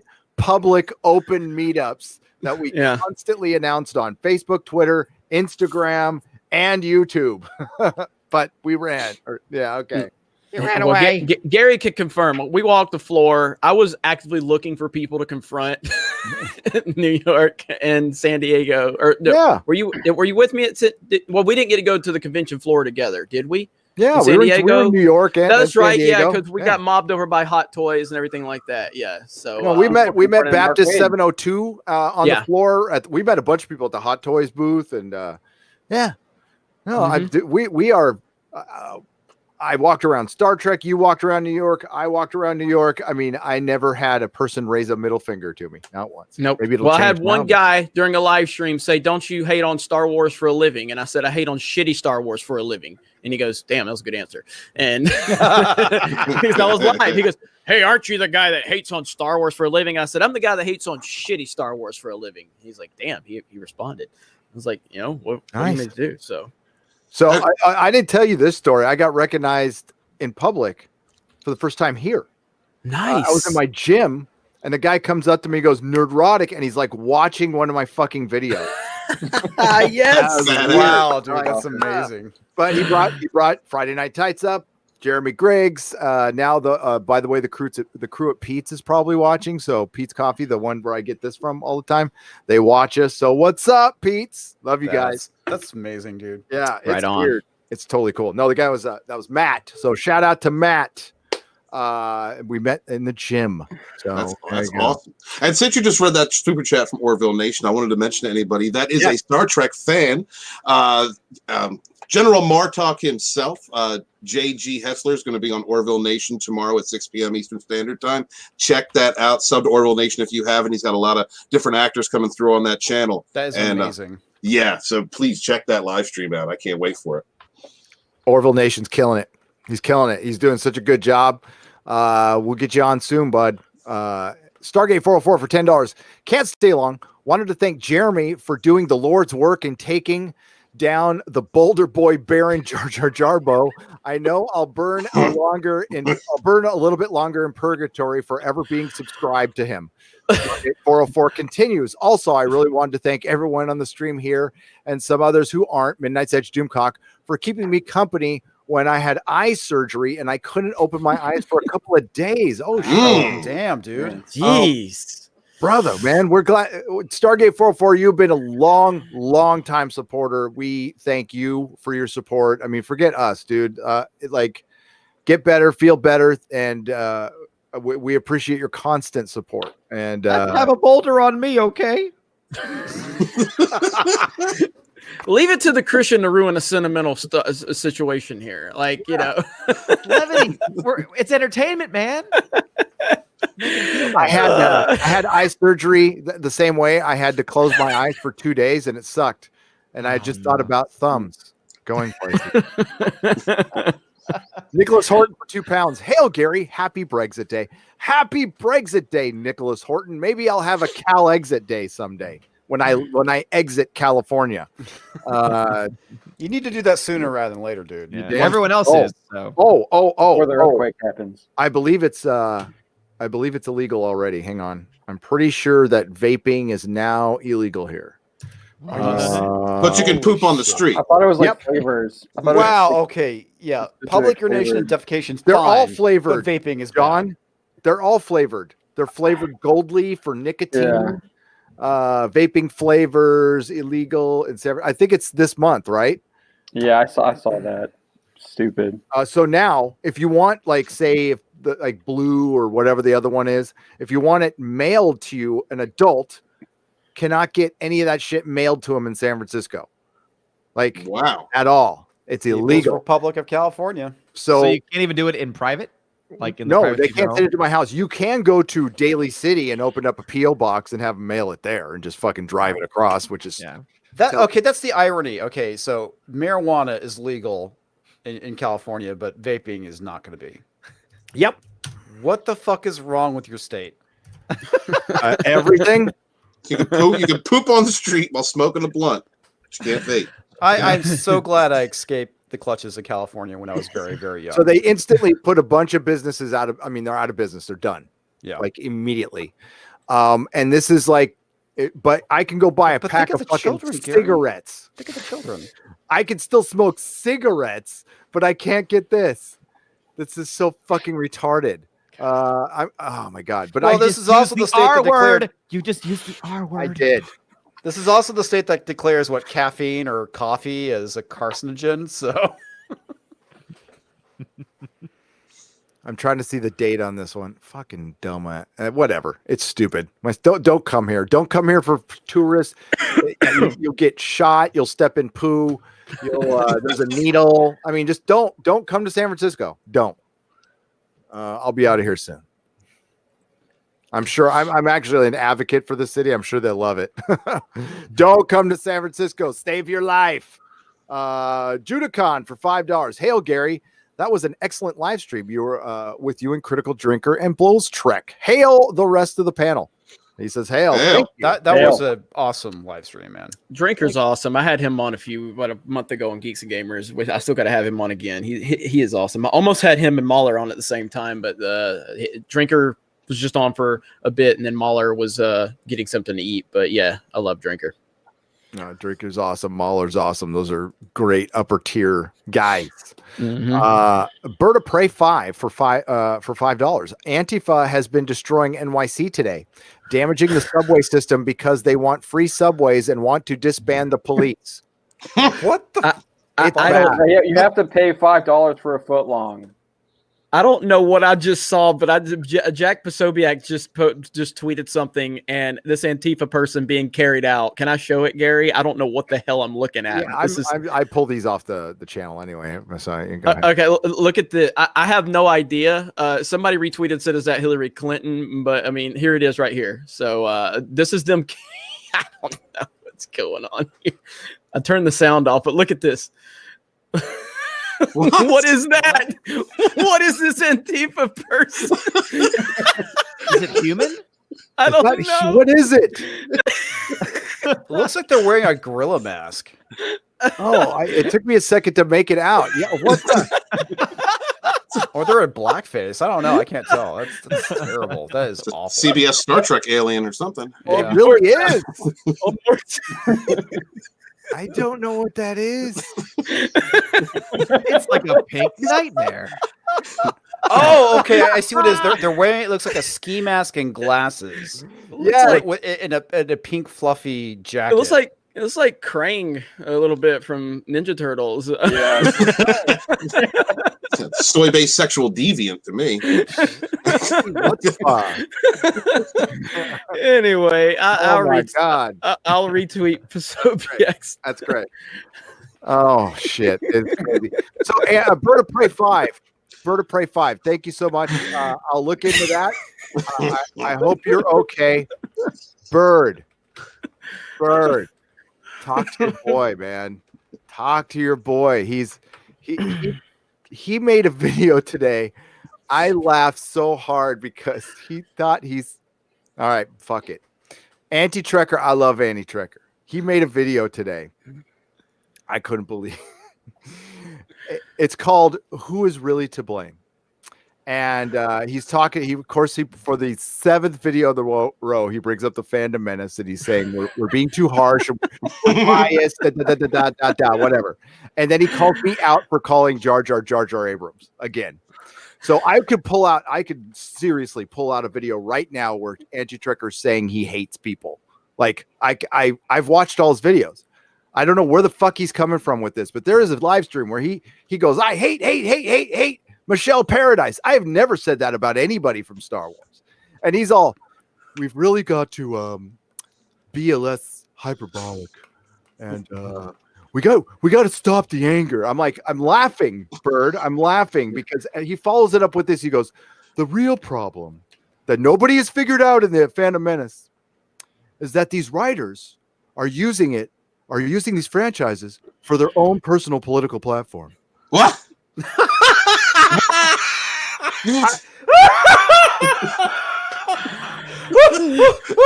you fucking kidding me? I mean, like, we've literally said that every single one of our videos. Oh my god, that's hilarious. Come on, dude. But that's Come the on, real buddy. problem. That's the real problem here. And the Phantom Menace isn't getting it because they're too busy calling people Jar Jar. No, we get it, dude. We get it. We've been calling this shot for a while. Oh man, The So billionaire Jar Jar Abrams can handle it, for one. That's the only person I call Jar Jar. And Rianne Johnson. I still call Kathleen Kennedy by her name. I don't say I hate anybody. I would very much love for Rianne Johnson to go make a Knives Out, like a chronicle of Knives Out. Out Like, too. You could do Knives Out too. yes, I want him to do Knives Out 2 through 99 and stay the fuck away from Star Wars forever. Yeah. Amen. And Jar Jar Abrams can go make an Alias movie or something like that and be great. I mean, people would probably go see it. Just stay out of Star Wars. That's it. That's all. Bring Star Wars people for Star Wars, Star Trek people for Star Trek. The thing is, though, they tried to get them and they won't work. And like, Not at this point. They're probably like, fuck it. who in the hell would work for Kathleen Kennedy? Like, would anybody work for her now? Probably not. I want an answer to this question, damn it. And I know, okay, Jeremy's Ewan answer is John, why do you think they canceled Kenobi? Is it canceled? I hadn't heard that it was canceled. I It's thought canceled. they were just. It's repurposed into a movie, or if it comes back as a series, it's going to be rewritten, which makes it a new show. So they canceled this version of it. So why do you think they did it? I haven't really thought about why they would cancel it. you put him Because on the Kathleen spot, Kennedy wants to stick her dick in the mashed potatoes. That's why. I mean, I okay. So I think so. This is kind of where I've been going. Where I think where Star Wars is going. I think Kennedy's going to be done when her contract is up. I think you're seeing Feige is going to start putting more influence on it. I think they kind of showed that when they said he was interested in making a Star Wars film. It looks like he's definitely taking control of everything in Marvel. They just canceled those like woke Marvel TV shows that were supposed to be with like Chelsea Handler and stuff.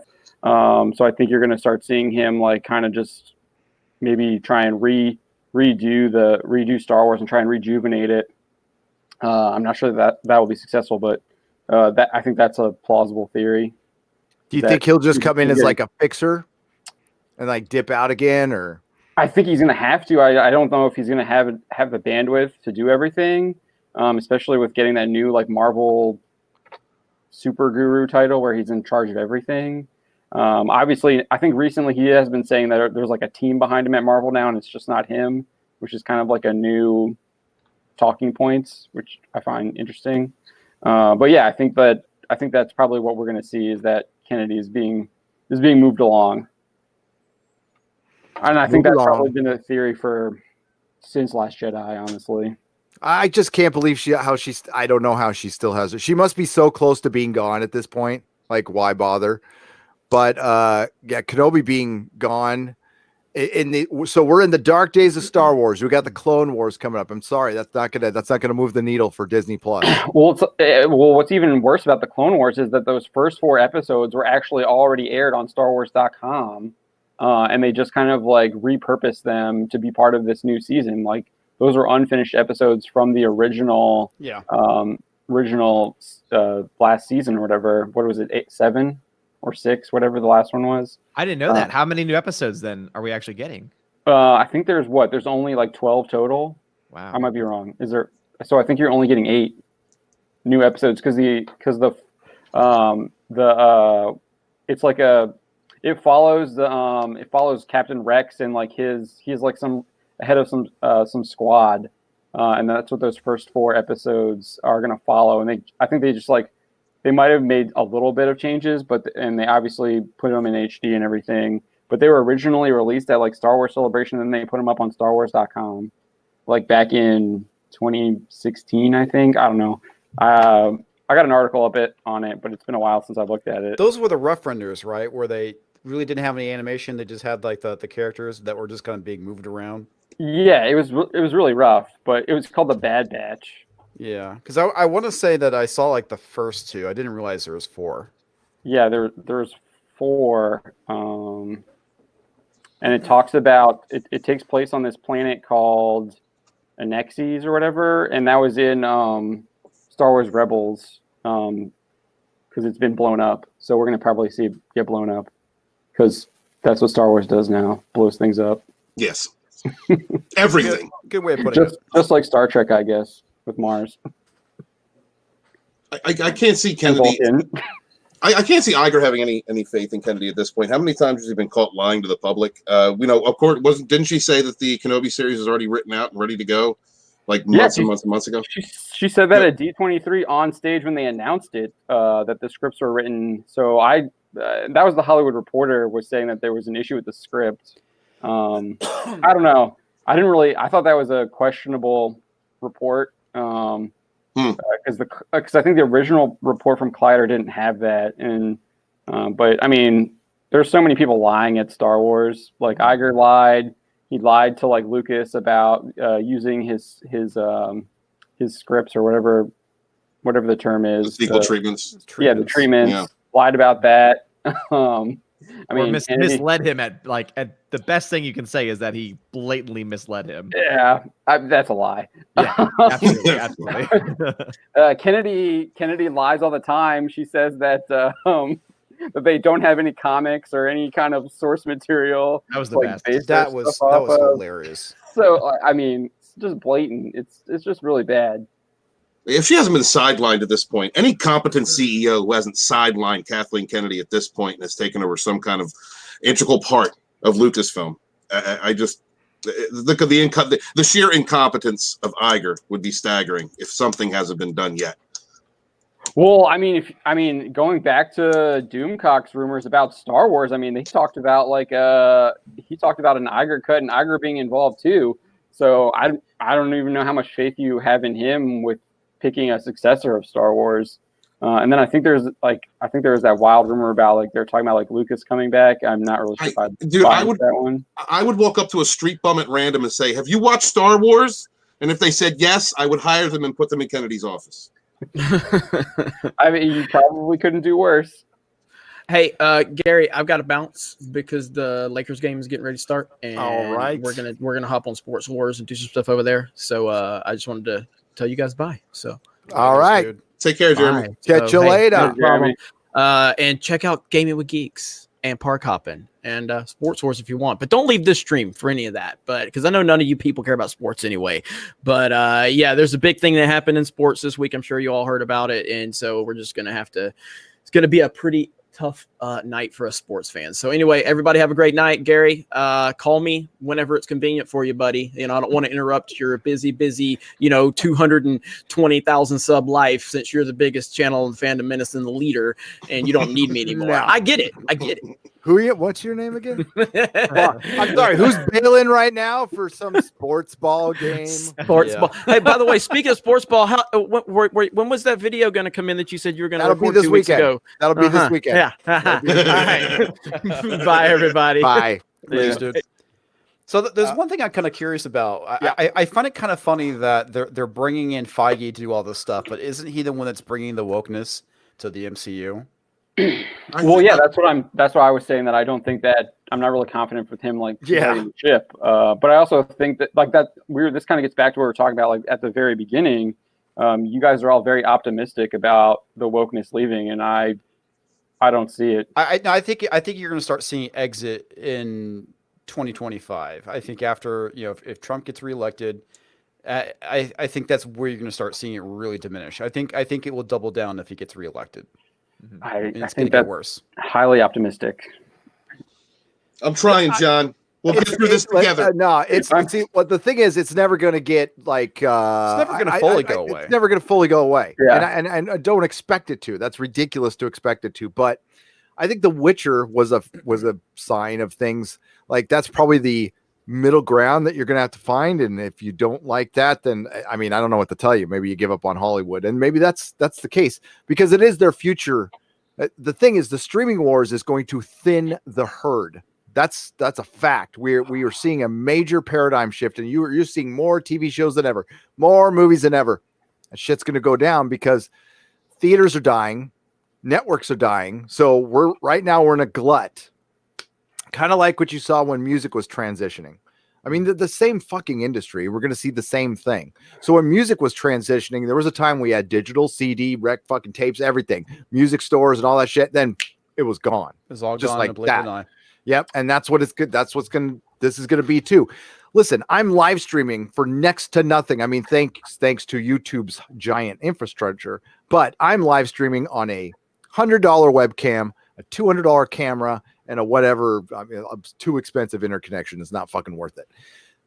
Broadcast television costs like so much money, so much, just antennas and fucking FCC regulations, all that shit gone. You won't have that's all that overhead will be gone. And then they'll have to get servers but Netflix already has those. Amazon already has those.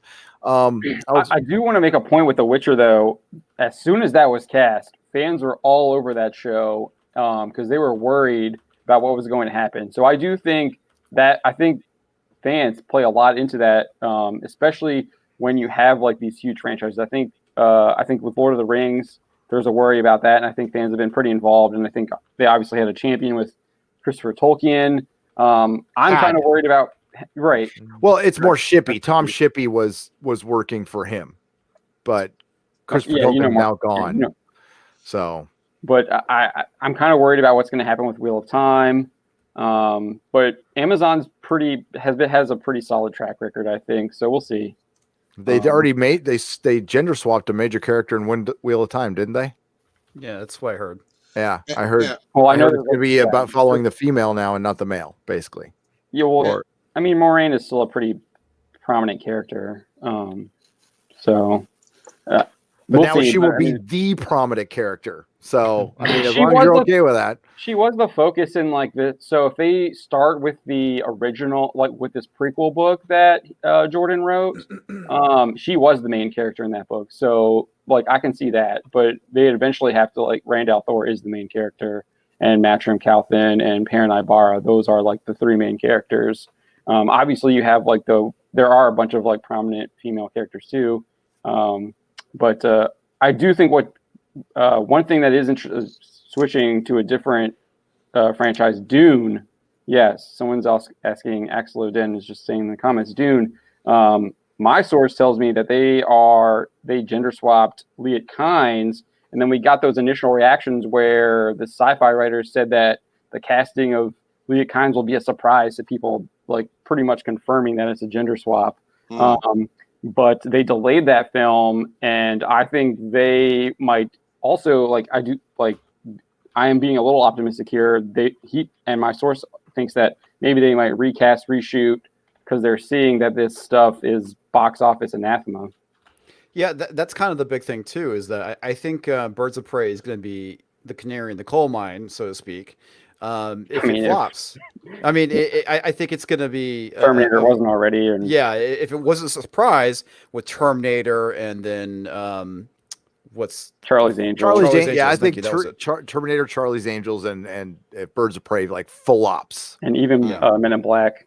You can argue that. Yeah, that's a good point. No, that's a good point. But it seems like this movie is really going to flop. I mean, at this point, just with all the news buzz around it, and people already throwing around misogyny and all this crap, and then hearing about the ticket sales. I mean, it looks pretty fucking doomed. I looked at my local theater. There's 5 tickets in the front row that have been purchased. None anywhere else, and that's the 6 p.m. showing. Thursday, only 2 screenings. Only 2. Normally there is, I would say, between like 5 and 6, starting at like 6 p.m. Yeah, you're not in a small city. No, I am not. Yeah. I'm outside. Every major release has had at least 5 to 6 screenings on a Thursday. Yeah, but not Birds of Prey. And I'll add to that. This is a comic book movie too. Yeah, sorry. Yeah, and I'll add a comic book movie that doesn't even feature any really comic book characters because they all look like I don't even know who the characters are. You can't even recognize them. Yeah. Harley Quinn doesn't even look like Harley Quinn. Yeah, No, she doesn't. Nope. And just remember why you have all these production companies that are taking our modern mythologies and distorting them and turning them into this crap for their own personal propaganda. There are plenty of independent creators out there, like YouTubers on YouTube, like science fiction writers, myself, comic book artists out there busting their ass to create great content, original content that appreciate you, the fans. So maybe instead of putting your money into these franchises, hoping that they get better, support some independent creators. Yeah, and I was gonna say that in I usually play devil's advocate because I remember there was one movie that was coming out and everyone on the panel that night was saying that there were no tickets being sold there, but there were a lot of tickets being sold at my location. And Chattanooga is not really a hub for movies, but even my location, there's no tickets being sold. And so normally I can say, well, it's selling in some places, it's not selling in other places, but based on the fact that we have a lot of markets being covered in this stream, I don't really see where it's selling all that much. That's because you're toxic, Odin. Oh my gosh, I'm asking an honest question though. You are showing your misogyny. I do find it interesting that I haven't really heard any of that from like Margot Robbie or any of the female actors. It's all coming from like McGregor. Yeah. And there was an article that came out recently. It's from Sky News talking, and it's titled "Margot Robbie wants men to watch female-led movies." Oh well, never mind then. Okay, so they find a way to relate. I know she said the costumes weren't male gazy like a couple months ago, but great. Okay, well, here are the costumes. All right. And then here's what they look like in the comic books for those of you who don't read comic books. And this is a long way from the Birds of Prey I used to sell, which was by Gail Simone, written by a female. And when there was that was after Chuck then. Hang on, let me get the other one. So basically, they don't even have Barbara Gordon in it. She's like one of the main founding members, and she's not even in the film. Oh, they replaced her with Harley Quinn. So, I mean, tell me if you could see. Did you recognize any of the people from that costume? Do you see Huntress because she's there, or Black Canary because she's there? That's even the new outfits. This is even newer. I know. I didn't want to fucking dig up everything else, dude. I don't recognize them. They don't look like the chicks from the movie. We can go Brightest Day, but that's older. But that's still around my era. That's when I was at Menace. It still looks, there's Hawk and Dove, but no, we can go way back to when it first started. But just you wait till what they do to Zatanna in that Justice League Dark movie with Jar Jar. Ugh. Good Lord. I am going to support Black Mask, and I'm going to do it in cosplay. And that's what I'm wearing. I'm going to support Gay Mask. Dude, they're gonna take you away just like that. Those police officers were taking that guy. You're gonna become a viral meme for a day. There we go. So the Birds of Prey started out a long time ago. It got it's been around. It's been good. It never sold a lot. It's something that plays very hard to it's a niche within a niche, folks. So DC, it plays only to DC fans. It wasn't what I called a crossover book, which means it sold to all comic book fans. Usually it was just DC people who bought it. It even had a show in the 90s too. It did. Yeah. I think it was like it was one. One or two. I know it was short lived. Yeah.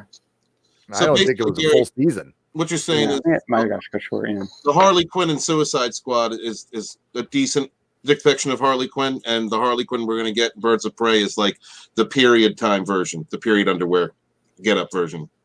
Yeah, I mean, and the Harley Quinn you got was like New 52 Harley Quinn, so it's still not even close to the fucking real Harley Quinn, which you got to see for like a second in the movie. I know. And the excuse was, the costume it's going to look terrible. It's like, dude, I've seen a lot of women who've cosplayed as the classic Harley Quinn, and it looks fantastic. Look great, absolutely. It looks great. Oh yeah, you just have to do it right.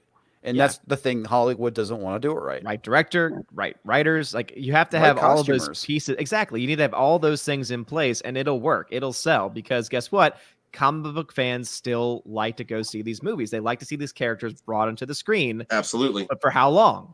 That's the big question. For how long, if they're going to keep doing this kind of crap to their characters. Well, they need to get people working on these productions that like the characters. That might help.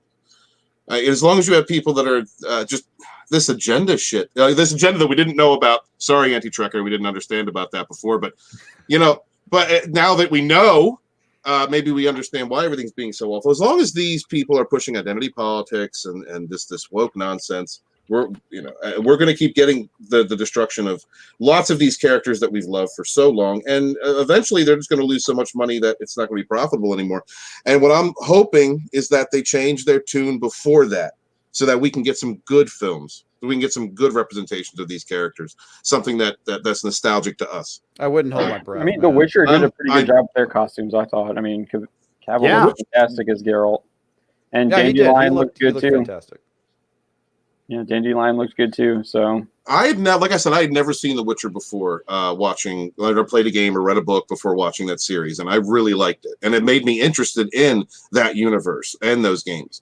So you can attract new customers to any franchise if you present the material the way that it honors the way that it was created in the first place. Apparently, from those of you that have seen it. Perfect example, Game of Thrones. I think that I had never read anything Game of Thrones. I watched that first season. I bought the book, started binging them. The first season is basically like straight from the first book. Yep. Starts out with the same prologue. Yep. Ends where the first book ends. Generally, yeah. And it was pretty much note for note, season for season, book for book until. And it's adapted very well. Yeah, extremely well. What happened to season 8? What happened? I know you guys like to give 5, 6, and 7 happened. What are their names? You got nicknames for them. D&D. Yeah, D&D. Dumb and Dumber. Yeah. I know you like to give them a hard time for how it ended, but I mean they did a pretty good job adapting it in the beginning. And that's because they had source material. Yeah. Right. Yeah. They had the blueprint. Yeah, and I mean they did what they were supposed to do. They were supposed to adapt it. I think. Yeah, that's why they didn't do what they were supposed to do towards the end, which was write a good story, and that's what they were exposed for, like being decent adapters. But as time has gone on, John, I don't know if you've watched the videos or read like what they just gave a Q&A, which was the most ill-advised Q&A in Texas recently, where they came out and admitted, we didn't know what we were doing. Basically, HBO put their best people on that show. So they were supported by their best people all the time. And I think it just got away from them. And instead of saying we need help, they signed their deal with Netflix and took the fuck and the Star Wars thing clearly. I think they were not only just over their head. I think they were burnt out. Yep, is what I think. Oh yeah, I mean, it was over a decade, wasn't it? Yep, and I'm sure it was hard. Get help. You could still be executive producer and take all the fucking credit in the world. Just hire somebody and go, hey, do you want on this Game of Thrones thing? And you can get a part of it. Do they want to share the glory? You know? I mean, it also seems like that films, they are like, you're starting to see like movies are like, hey, we're going to push back our release date to like make sure things are right now. I'm fine with that. So yeah, I mean, Sonic, I think that's the perfect example. And we told them like it was crap. They went back, they fixed it, and it looks a lot better now. I know a lot of people went apeshit when CD Projekt Red announced that they're delaying Cyberpunk, but I'd rather have a good fucking game out of the box than a pile of garbage. Oh absolutely. Yeah, same with Final Fantasy VII remake. Delay. Like I think like I'm actually kind of pissed. Like so I like Pokemon. They should have delayed that and given us these expansions that they announced as part of the game instead of that pissed me off too, man. Pay $30 for stuff that I think should be part of the game that's going to have these Pokemon that should have been in there in the first place. Yep. Imagine that. Incomplete wild area. But we'll expand it if you pay us more money. No, I'm not. No, hey, Mark C, the P.O. box it's on the end of every single one of my videos, brother. He doesn't wait to the end, Gary. It's also on my website. The about page. I seriously put my P.O. box at the end of every single one of my videos. You have a website? Yeah. Oh my gosh. Wow. It's amazing. We've been beaten down by these franchises for so long that when we get creators that appreciate the fans, like with Sonic. I really didn't have any interest in going to see the Sonic movie. I'm a Mario kid. But since they stopped, they held the production up and went back and fixed it because of the critiquing from the fandom. That makes me appreciate what they're doing, what they're trying to do. So I'm going to go see it. I'm going to support productions and creators that are trying to work with their fans. And I think that should be supported and respected. So yeah, and we were talking about this early before the stream. That movie is already about a 3% up from last week's projections. It's set to make around $34 million opening weekend, total of $118.5 million for the entire domestic run, which, to be honest, is a lot better than I thought it was going to be. I mean, it's almost it almost has a higher projection than Birds of Prey. Yep. I was about to ask if you guys thought it was going to beat Birds of Prey at this point. Now, here's the thing, though, is that you could potentially see, now this would be amazing, Sonic the Hedgehog, not rated R, means it can play in more markets, more countries. So if Sonic the Hedgehog becomes an international success, you could see Sonic the Hedgehog technically make more than Birds of Prey. Well, let's hope this is one of Jim Carrey's knockout performances. Oh, gosh, yeah. he does not look good as Eggman. No, he does not. He's also, what's interesting is he's actually coming out and trying to walk back some of his past political comments because he isn't a huge release now. We got a major troll. Hang on. Really interesting. Yeah, we're taking care of it. Yeah.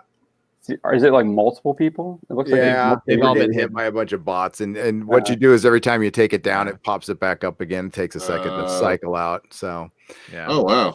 Yeah, nasty stuff, man. That is nasty. But, yeah. But we're toxic. Yeah. Don't like I'm not a fan of the N-word. Just really not. I think it's foul. I think it's nasty and uncivilized. But you're a racist, remember? Don't forget. Oh, I know. Yeah. The person who said that actually said that N-word on the internet loud on their YouTube channel. You talking about me? The one who accused me of being a racist actually used the word multiple times in a video. I would never do that. That's funny. It was comedy. Was it Dave Chappelle talking to the Comedy Central censor? Maybe yes. that actually was comedy. God bless Dave Chappelle. Fucking love that man. I do. The world would be a crappy place without him. Mr. Scott J87 and yes, Thumbelina. Damn it, Jim. I'm a doctor, not a liver cleanser. Remember we went to the doc. I'm out of ideas. I think the liver cleanser might be some temporary relief, says Mr. Scott J87. Yeah, I keep forgetting to get that name, but I'll get it. Liver cleanser Drano? Yeah, pretty much is. It came out 3 years ago. You have to get it prescribed to you.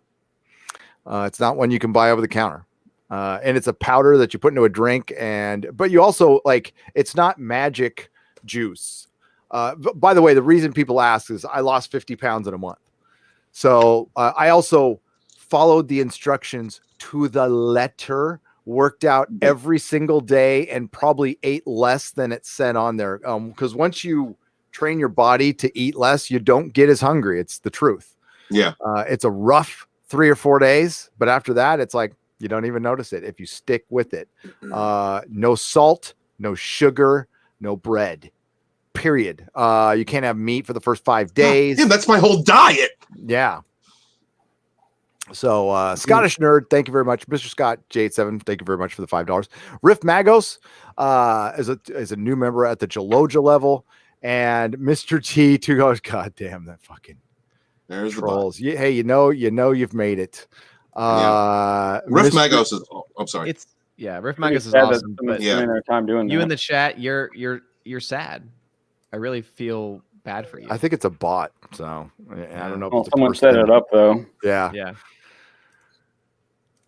That's okay. I mean, it's not going to hurt anything other than it'll bore us for a little while. But Triple Tail McKitty for $2. The Vogons did nothing wrong, Gary. No, they were just bureaucratic. You're right. They're not evil. They're just terribly, terribly bureaucratic. But maybe we need them at this point in time. The Zardoz for $10. The spice must flow. Keep strong. Dune, guys. I love Dune. I do. I want Dune to be a monster hit. I want it to be a hit for everybody. And There's so much lore to pull from too. That is such an expansive universe. I mean, I want that done right. It has to be done right. Where are the mods? Dude, literally, literally, these are new accounts like every 5 So seconds. I think what's happening is like every time you pluck it, it does. If I had time, I'd go hit up YouTube right now because I can't hit them up for a chat. But Dear Lord. they should be noticing this stuff, YouTube, because I know you're watching. Yeah. Yeah, because Chat, believe by me, the if I put the wrong thing in the chat, YouTube will fucking shut this thing down. Yeah. So maybe we should get their attention. I don't know. Maybe I should pull up something that's copyright, and maybe they'll notice then. Maybe I should. Is there some live TV I can put on the live stream? That'll get their fucking attention. That'll just Wow. basically cancel the stream. Yeah. Yeah. So I want Dune to do well. I really do. I don't know if it's going to sell to the general public. Especially with who's the director from Blade Runner 2049, Denny Villeneuve. Villanueva. I think he's really Villeneuve. talented. Villeneuve. I think he's super niche. I think there's like a certain group of people who love him, and Hey, Odin. I yes, I'm one of them. So, but you're like a cinephile too. You're like a This is cinephile. true, You're this not. is true, I'm yeah. talking. We're talking normies. I'm like, I'll probably like the movie. Just saying.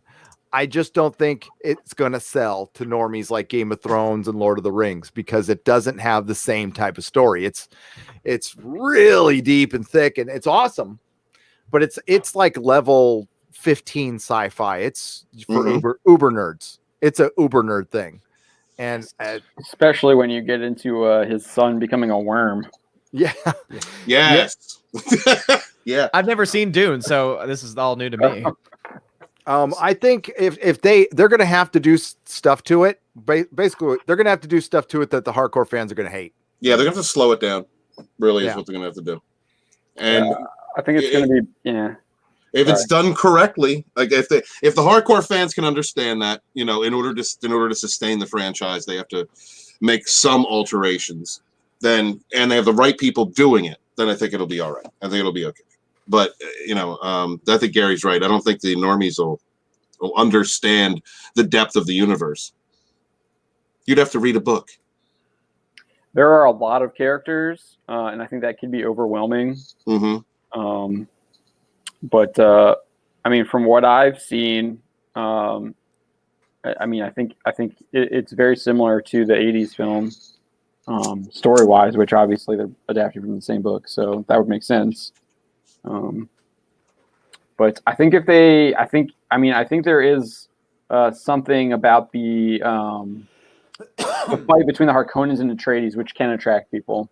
It has a little bit of that Game of Thrones politicking that could help, and people being exposed to Game of Thrones could already, and The Witcher could help it. Whereas, like maybe in the '80s, those fantasy and sci-fi genres were definitely not mainstream like they are now.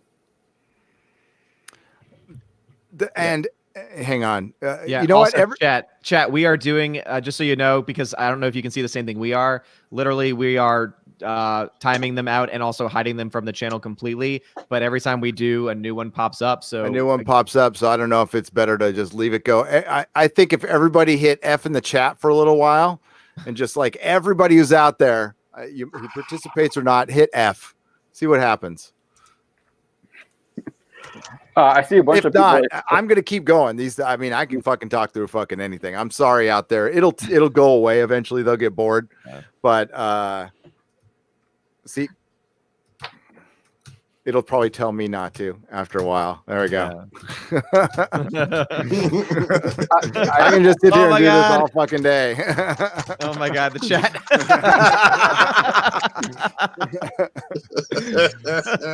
As for fuck off, troll, you fucking bitches.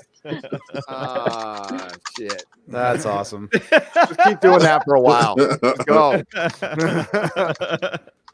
I do think Dune would have been better served as a TV series, though. I agree. For the film. You kind of have to. I mean, that was a pretty big ass novel, wasn't it? Well, especially if you want to do stuff afterwards as well. Like if you want to do 4 or 5 books that he did after the first one. what Children of Dune, Messiah, and stuff like that. Heretic. You guys are awesome. Look at that. You can put fuck. I don't care. That's good too. Man, Quarter Black Eric's definitely Quarter Black is killing it, dude. I know. He got Hey, shut Quarter down now. Black, you need a link, bro? Quarter Black needs a link. Hang on, I'm gonna send you a link. Keep typing F while you're doing it, though. I mean, don't you know? If you want to keep going, I can send him the link.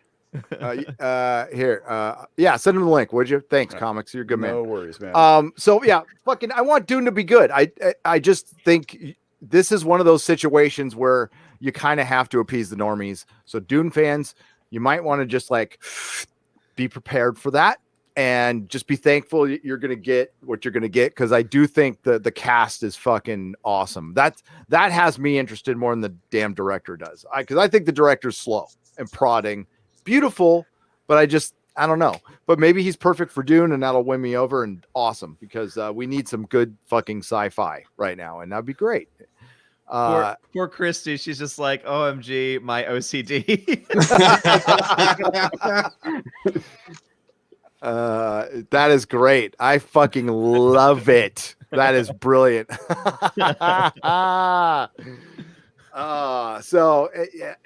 Okay. Let's get to some other lives. And for people who want to actually interact, I do apologize, but that's part of what YouTubing is right now. And they police the shit. They were copyright claimed me in a fucking half a second, but they can't take care of my chat on a live stream. So there you go. I will send this to them. We'll see if like absolutely nothing will happen, but the Zardoz, thank you again for the $10. Gaming or what? Trademark for $10. How can I buy a Nerdrotic hat? Oh, like that awesome one that the handsome John F. Trent is wearing right now. Let's fucking look. Well, those were a New York. There he goes right there. Look at that Nerdrotic hat. That is nice. That's beautiful. That is a dead sexy hat. Yes. And a beautiful model. I've been waiting. Yes, I've been waiting to be able to show it off. Mrs. Nerdrotic had those specially made for New York Comic Con, and I think the next round will be the next con we go to, which I think will be England. But we will get them going because we have a lot of requests for that. So Wait, you're going to be in London? I'm good. Yeah, I'm going to the UK in April. Sweet. That should be fun. Yeah, it's going to be a blast. Oh. It's going to be a blast. Tamani 3905 for $10 says thank you. And Alan Massey becomes a member at the Gandalf level. I appreciate it, Alan Massey. Riff Magos. And listen, I wouldn't be surprised at all if Thumbelina was behind this. I doubt it, though. I don't know if he has that kind of pull. I don't know who's into this. Probably. God. He became a member. One of the people that became a member. Oh my God. Oh, I can end that. Yeah. I can end that right well, I mean, now. we can still hide them from the channel, but like Hammer it. that tells me that it's not just a bot because Yeah. All right. They're That's probably using software to do it, though. Yeah. Oh, Or and they're or trying to there's a group of them that's doing it. Yeah. That's great. Yeah. Still not going to stop my stream, guys. I'm not going to go anywhere. I Look mean, at that I chat. apologize for the Look chat. at that chat. Chat is fucking killing it.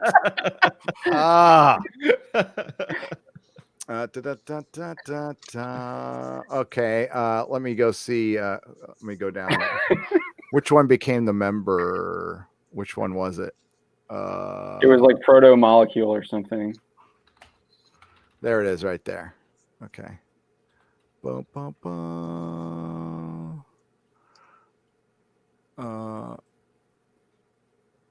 Yeah, he's gone. With a lot of the other ones. Hey, thanks for the money you're gonna have to give me this month, though. I appreciate it. Sucker. Did he enter at the Jaloja level? Well, he's gonna have to give him some kind of payment information, so now YouTube will be able to get Track that. him. So yeah. Mm-hmm. Sam, a Riff Magos for five Australian $5. Gary, the Grandpa Simpson of the Fandom Menace. Matlock. Matlock. Screaming at potholes. Yes. Alan Massey, welcome to the Gandalf level. I greatly appreciate it.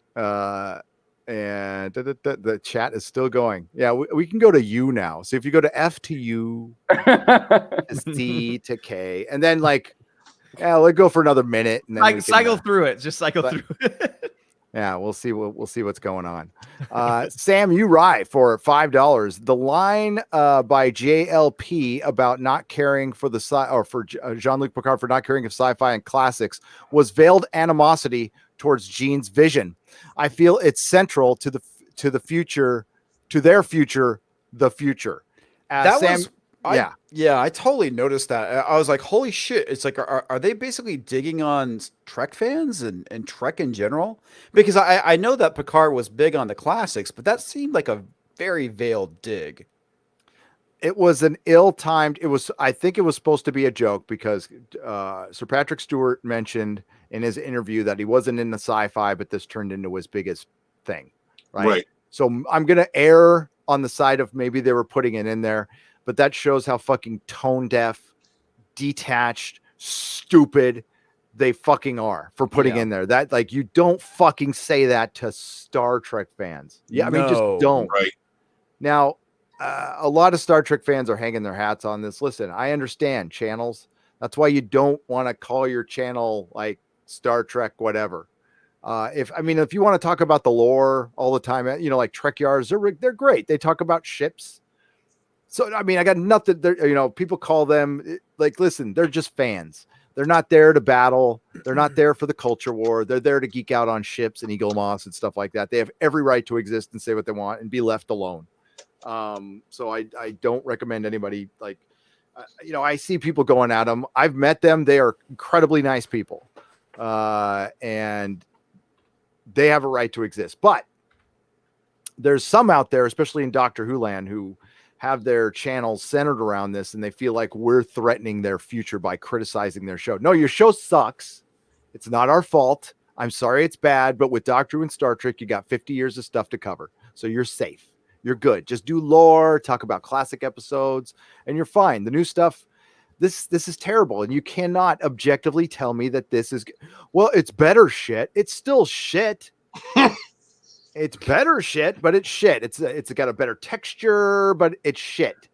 And that's what Doctor Who and, Star Trek Picard is not as bad as like Doctor Who. Okay. I'll tell you that right now.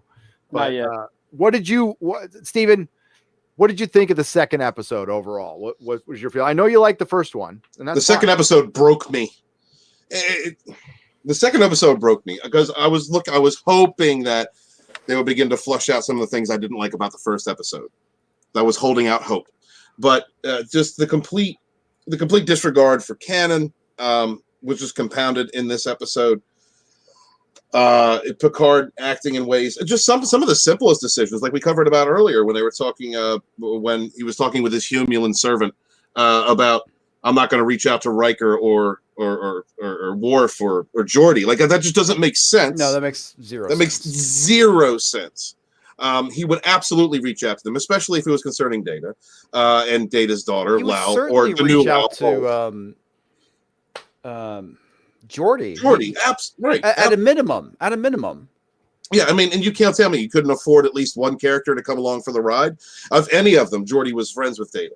Yeah. I'm still having problems dealing with one of my biggest issues here is they went through one of the themes in Star Trek: The Next Generation was about the sentience of Data. Was he a sentient being? Could he make his own decisions? So you're telling me that the same Federation would allow the creation of synthetics to use as a slave race? Because by their own definition under Federation law, an android is a sentient being that can make his own decisions. So they basically built a slave race. That would not happen in the Federation. No. Being isolationist, being xenophobic, that goes against everything that Starfleet, that the Federation was built upon. It's in complete contradiction to the lore. It's in contradiction to the vision of Gene Roddenberry. I feel like this is a series. Again, we're getting people that are looking at a franchise through the lens of someone in early 21st century, far radical ideological socio-political view, and it doesn't fit. It does not fit. You're trying to turn something that was optimistic and bright into a dystopian future, and it just doesn't fit. No. It doesn't feel at all like it doesn't have the tempo. It doesn't. I understand upgrading some of the technology. I understand upgrading some of the. Wait, hold on. Sorry, Matt Matson, don't time out people for doing that in the chat. Yeah. I don't know if you just got here, Matt. Yeah. I don't know if you just got here.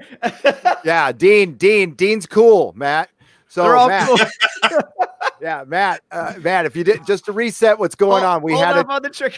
we had a troll, so we have everybody going FUKE to get the fucking troll out of here because they were dropping the N-word like over and over and over again.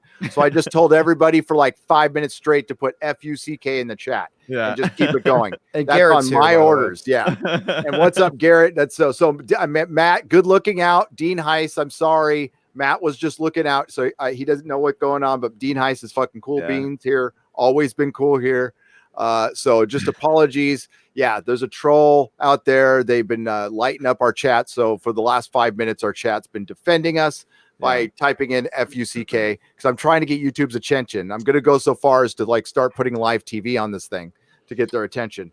By the way, I figure it's pretty fucking easy to figure out who the fucking troll is, by the way. So we'll just leave it at that. We start just because somebody got talked about that. You know, I figure if a person isn't beyond, you know, we'll just leave it open. I'll just say I have a feeling I know. Quarter Black Garrett's backstage. Well, Gary. Yeah, I got him. He's here now. He's Oh, on. What's going on? Okay. I thought I brother. copied John. Oh my gosh, What's up? y'all What's wearing going the on? same thing. This is great.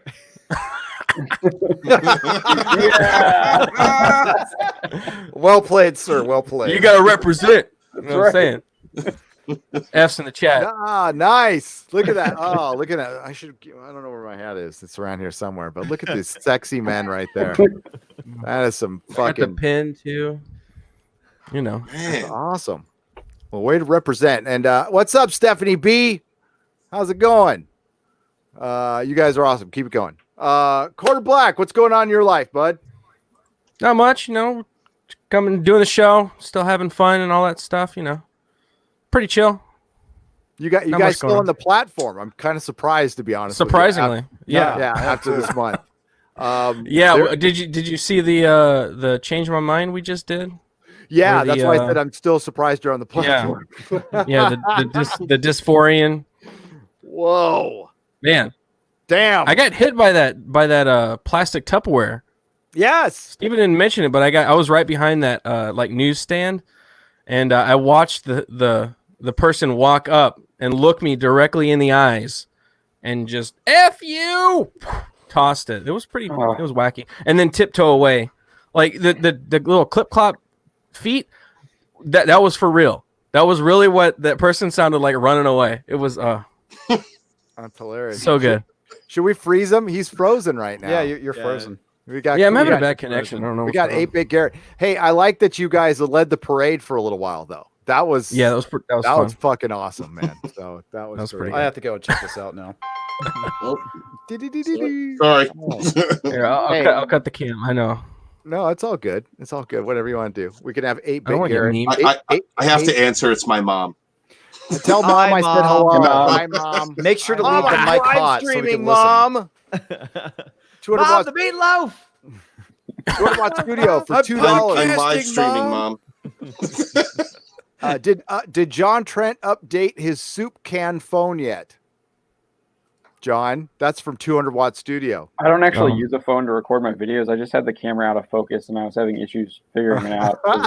I'm technologically illiterate, so I brought it home, and my wife is a photographer, and she's got it figured out now. So she puts me in focus. The issue was I was turning the camera on, and then I would have it focused, but then when I would come in, it wouldn't auto adjust to me, so it would just be focused on the background and not me, and I'd be out of focus because it was just me trying to Yeah, do don't it. you hate that? Yeah, but Hey, Yeah, man, we if you want fixed to get that artsy problem. with it, that's a great way of handling it.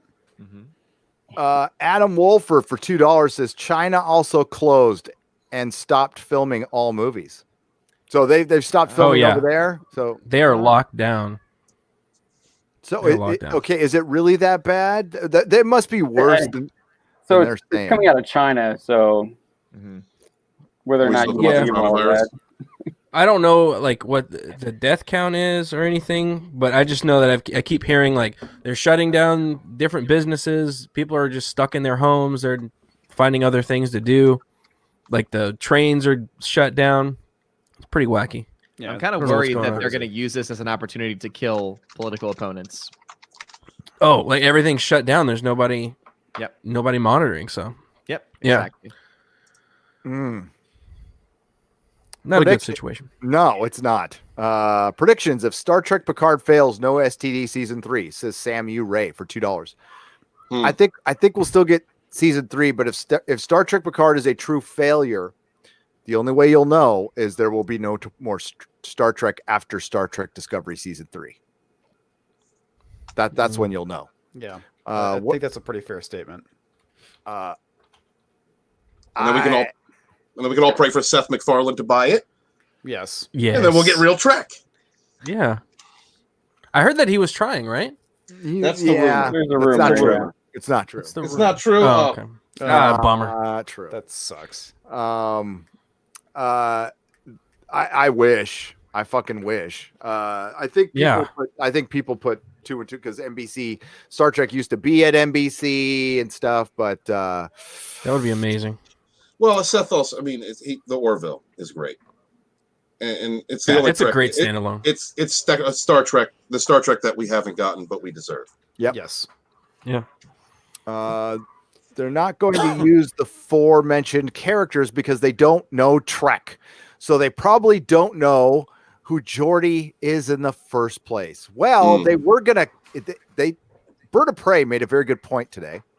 So there was a comic book called Countdown. It was a prequel, and it was centered around Geordi, and it got delayed.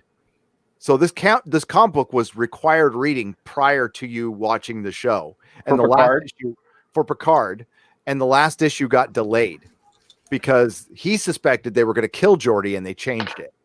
And I agree with him on that one. I mean, it could have been That would have been cliffhanger, too. terrible. Yes. I mean, seriously, then we riot. I mean, it's bad enough that Picard is garbage, but that would probably make me fucking riot. One of the leaks. Sorry, plug ears if you don't want to hear it. One of the leaks. 5, 4, 3, 2, 1. Crusher is dead off screen. Yeah. Oh, What? Are you serious? Yeah. Yep. No. That's another thing too that I didn't think about until I saw it in the leaks. Was like, What the why hell? didn't him and Crusher hook up? Why is he by Right. himself? They're going to Star Wars this thing and not give us the original cast back together for at least one Jeez. outing Yeah. before they just start whacking them. Man. That's awful. Yeah, apparently they come to a mutual What agreement the that they're not right for each other. Yes. Something like that. Yeah. Yeah. That's so dumb. Garbage. Yeah. That is garbage. But we're getting Guinan back. Yay! That's what I wanted. Is, overly Yay. political Whoopi Goldberg. No, right. Well, I Right. like Guinan, but I don't like Whoopi Goldberg. I do. so- I like Guinan too. Guinan is a great character. Yeah. But I like Guinan too. we're going to be getting. Yeah, we're not going to Whoopi get Goldberg. Guinan. Yeah. We're going to get Whoopi Goldberg pretending to be Guinan, and she's just going to put all of her wokeness, all in there. It's going to be so visible. It's going to hurt. Do you think Yeah. she'll be on a show on the CBS? The Alex Kurtzman Trek TV because they have TV now in Star Trek. Like news shows. Do you think they're going to have like a View with Guinan Oh, on it? Guinan, all- yes. it's all View with meta. Guinan. Guinan and Q could be on the View. Right. There you go. It would be called the Q. The Q. The Q. Yeah. Alan Massey for $2 says Star Trek depends. I mean, they're not wrong. I watched that first episode and I thought he was going to fall over. I Like every think I single shit shot. myself, Romulan helpers. Right. It's sad. Fetch me a fresh pair of underwear. Oh boy. Jolton Burrow. Among real Trek captains, I have to rank Janeway as excellent. Felt like a true captain while not being butch and not being demeaning to men to make her good. No, she was Right. great. The writing didn't do. I don't know. I don't hate Voyager as much as everybody else does. Maybe I'm the big dummy here. I No, don't man. mind Voyager. I'm with you. I think Voyager did have good episodes. I know that somebody mentioned the Year of Hell episodes on the other stream, but overall, as like it seems like it had pockets of good surrounded by a bunch of crap. That's true. I wasn't too much into the Kess years, and that I didn't. really like the format of the show where they would start out in the middle of an episode. You know, they would start out in the middle of a crisis. Yeah. I mean, some people liked it, and that's fine. I mean, I liked a lot of the characters. I like Chakotay. You know, I like B'Elanna. There's characters that I really it had a lot of really good characters. That's my girl right there. Yeah. Yeah, 7 of 9 was a really good addition to the cast because 7 of 9. Yeah. Hey, I always found her character to be very interesting because she was like the, you know, kind of the Spock or Data equivalent, you know, for Voyager with TNA. Yeah, with TNA. Yeah. Like me some Trek TNA. I feel bad, man, because she got called Barbie Borg for like the longest time. She did. No, she was great. Her acting was rigid. Jerry was great. Yes, Jerry Ryan is a great actress. I loved her in that show. And you're right. There was a lot of episodes that were like, they were kind of filler.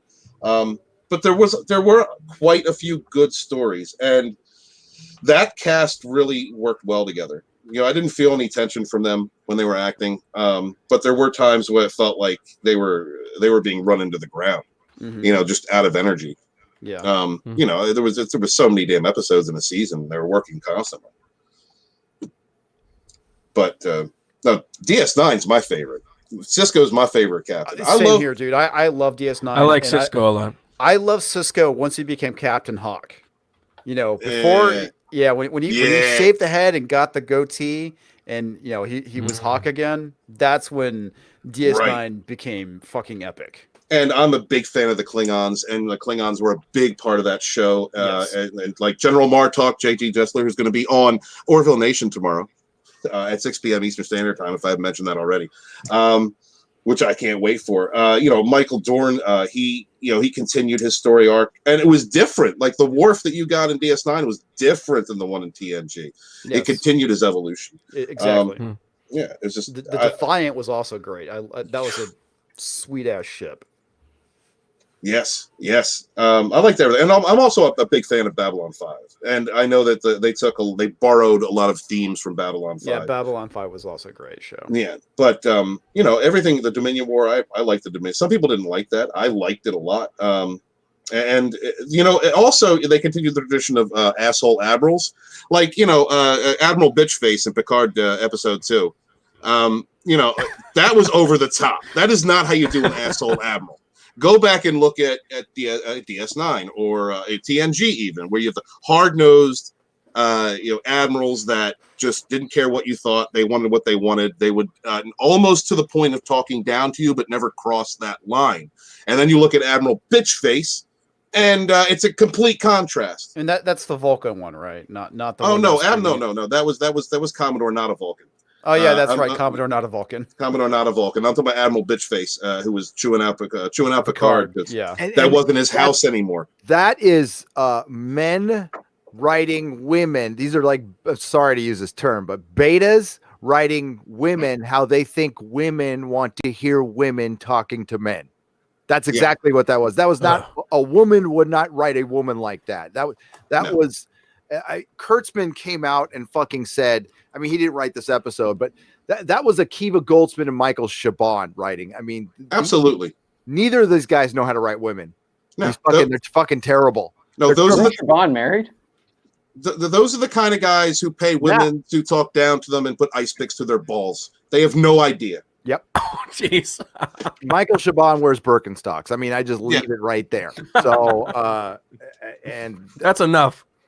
That's enough. Sorry, Garrett. It just makes me think of the NoFX song. Daniel James for $14.99. I'm a Trek fan. Don't mind Trek 2009 or beyond. Didn't get past first episode of STD. Won't watch Picard. More excited for Orville season 3. I am too. Hopefully that gets to NBC with Seth. Need post Nemesis series by him. We do.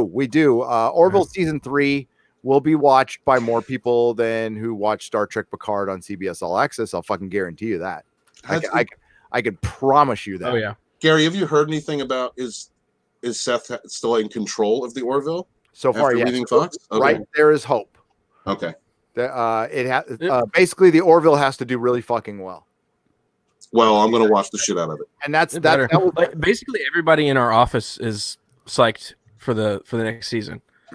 Like individually, I was talking about it, and then two of our editors were like, "Oh, you're talking about Orville? I love that show," and we all just like started talking about it, and like 5 of us are gonna watch it. That's awesome. So it's gonna be great. That's awesome. I mean, that would be it has to be watched anyway. That would have been, for it to get another season, it needs to be very popular and watched by a lot of people and trending on Twitter. So they're releasing it weekly, and that's all I can say. Now, is it just going to be on Hulu? Yeah. Okay. Well, here in the States, I don't know about internationally. I didn't ask. Well, no, I'm just surprised it's not going to actually be on Fox anymore. Is Hulu international? People, or is that only a United States thing? I don't know. I am not sure. I will look it up.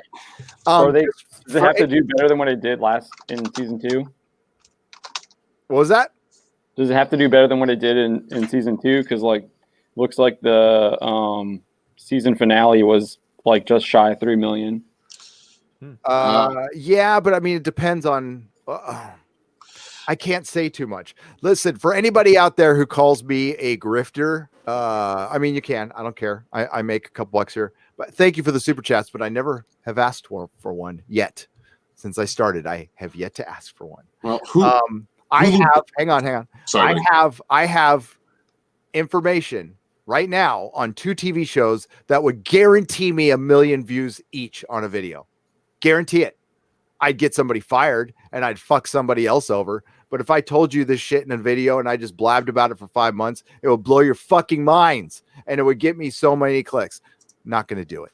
Are you saying you have sources? I'm saying I have fucking sources, and I'm not even in LA.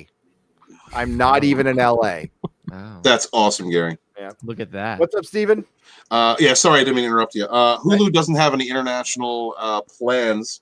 It's only available in the US. But if you get yourself a VPN, something that can change your VPN, or change your address, then you'd be able to get it outside the US. Hey, let me shout out a VPN. They offered to sponsor me, but I said no. But Midnight's Edge uses them, and I used them, and Surfshark.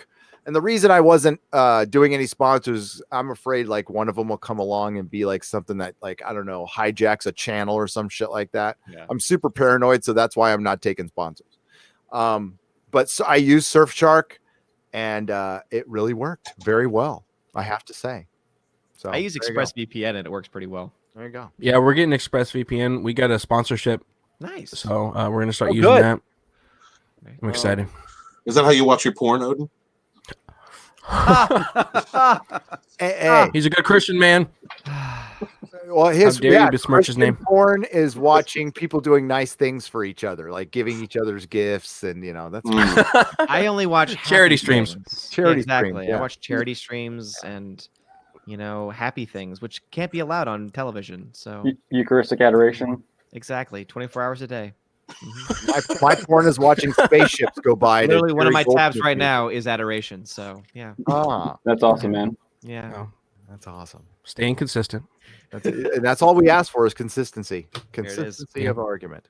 Star Trek DS9 is the best Trek. Changed my mind, says Stargate 404. I won't, because right now, other than original series, that's my favorite as well. UPS man for $5. Night shifts are better listening to Friday Night Tights. Running trailers up and down the interstate, and yes, my trailers are all above average. Nice. Well played, sir. Well played. Well played. Yeah. God damn it. I wish. Be quiet, Gary. I'm gonna be quiet. Good. Lonnie Holcomb for $5. They're not using the aforementioned. Oh, I already read that one. Samuel Ray read that one. Modalicious Condor Man has stronger fan base than the sequel trilogy. Right now, that's hilarious. I love that show as a kid. The sequel trilogy's fan base it is pretty much people who don't like its critics. That's the fan base. That's how it exists. Other than that, it's normies who watched the movie and thought it was okay and walked away and never thought about it again. Yeah. They're like hipsters. Yeah. Like, ironically, fans of Star Wars. It pisses me off. They're really not. They just Star Wars got hot, and you know this, and they wanted to get attached to it. That's why they liked The Last Jedi, because they weren't around for Star Wars. That Luke Skywalker didn't mean the same thing, and that's fine. That's great. My comment to before is like, you can't figure out fandom pie charts, and you just, it's by feel.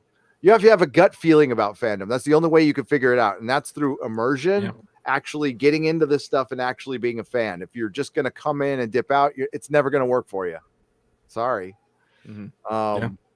Riff Magos for Australian $5, a swig of perfectly made coffee for the working man. There you go. Well, it's empty now, but I was drinking it earlier. Modalicious for $2. Did you see Bill Whittle's vid on unmaking Luke? I did not. He usually makes some pretty good content. I like Bill Whittle. I think I've seen him before. Yeah. I don't even know. Yeah. I watch all you guys. Yeah. He's a political channel, but he does some pop culture stuff too sometimes, and he has pretty good takes. Okay. TLJ Russian bot for $9.99. Holy Moses, Gary! This thumbnail eclipsed the Sheev Palpatine family photo. Brilliant. I can't take responsibility for this.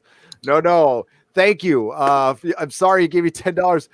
Somebody put that was Douglas Nilsson, maybe. So good. This was shot to me while I was at San Diego Comic-Con. And I got to give the credit. I'll give proper credit. I basically had no time because I was on a live stream with Critical Drinker earlier today. So because I couldn't say no to him, I just couldn't. Darkstar76 for $5. Hail, Gary and panel. Damn blasphemy to mention the masterpiece Lord of the Rings in the same breath as the fall of a franchise. You damn right. You want to get me triggered? Just start comparing Star Wars to Lord of the Rings, please. Ugh. Please, not even in the same universe. Yeah, that's different categories. Come on. Yeah. So, I mean, if you want to talk about like where George got all his ideas from, yes, he did get them all from Lord of the Rings. Palpatine was Sauron. Darth Vader was Saruman. Luke Skywalker was a combination between fucking Frodo and Aragorn. Yeah, sure, certainly. Cardinal Sin for $2. Gary, say heteronormative, please. Heteronormative. Heteronormative. That's like one of the stupidest words to ever be invented. Heteronormative. What the hell is that word? What? It means straight. Yes. Things are Just say It straight. means normal people. I'm sorry. Normal people. Yeah. Sorry. It's in the word. What? heteronormative. Heteronormative. Norm. I'm Norm. so I hate to tired break of- it to you, but the majority of the people out there are hetero.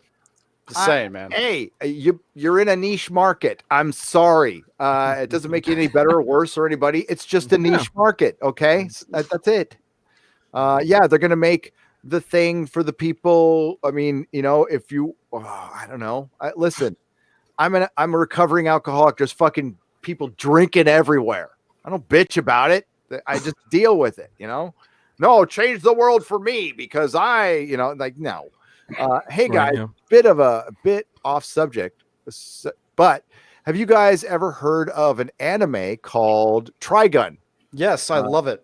No, yeah. About a gunslinger who refuses to kill on a desert planet on a desert planet. If not, check it out.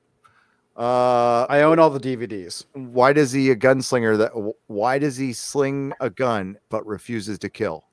It's name. It's because he's for love and peace. Then why did he learn He's how got to guns. shoot a gun? It's a long story, man. It's So been a like while a since I've self-defense watched it. I don't remember exactly. The main thing is he will use it to like disarm, but a lot of it's a good story. Let's put it that way. It's called Trigun. Yeah. Yeah. Okay. John Smith for $4.99. Would any of you recommend Buffy? Friends think it'll help me get over my Doctor Who trauma. Yeah, John, I have been a long supporter. It's one of my favorite all-time TV shows. Was never a fan of it. And then at the right time, watch Angel, Yep. because that's also a good show. Yep. Actually, I liked Angel more than Buffy. Yeah. It's not for everyone. It's definitely not for everyone, but I also was a big fan of Buffy. So much so that the little puppy that you see behind me, her name is Willow for a reason. Ah. Oh. There you go. There you go. Oh. Mm-hmm. I thought it was after a midget. This is my other dog, Mad Mortigan. I am a fan as well. Yes. Oh, nice. I love the early Buffy episodes because the the production quality is really bad. It is. But like it's one of those things where you're amazed because the writing is so good, but the production quality is not. And so you're kind of like this, wait, I like what I'm seeing and hearing, but there's just something not quite right. And it's great because there's a couple episodes where a boom mic just drops in the frame and you can just see, you can see the camera guy and it's like, oh, it's great. I love it. I mean, it's going to take a miracle for it to get remastered. I don't think it ever will. So, just go ahead. Right now, I bought at Walmart Angel Complete Series on DVD for $30. Fucking jump on that if you see it. Got them in my closet. The only Whedon show I actually liked was Firefly. I didn't like any of his other stuff. Yeah, I'm the same way. One obscure show that maybe you saw, maybe you didn't, Dollhouse. I saw it. I didn't like it. I thought it was boring. I tried. I never had a chance. The concept I broke never watched that one. But season 5 of Angel is like damn near perfect television. Yes.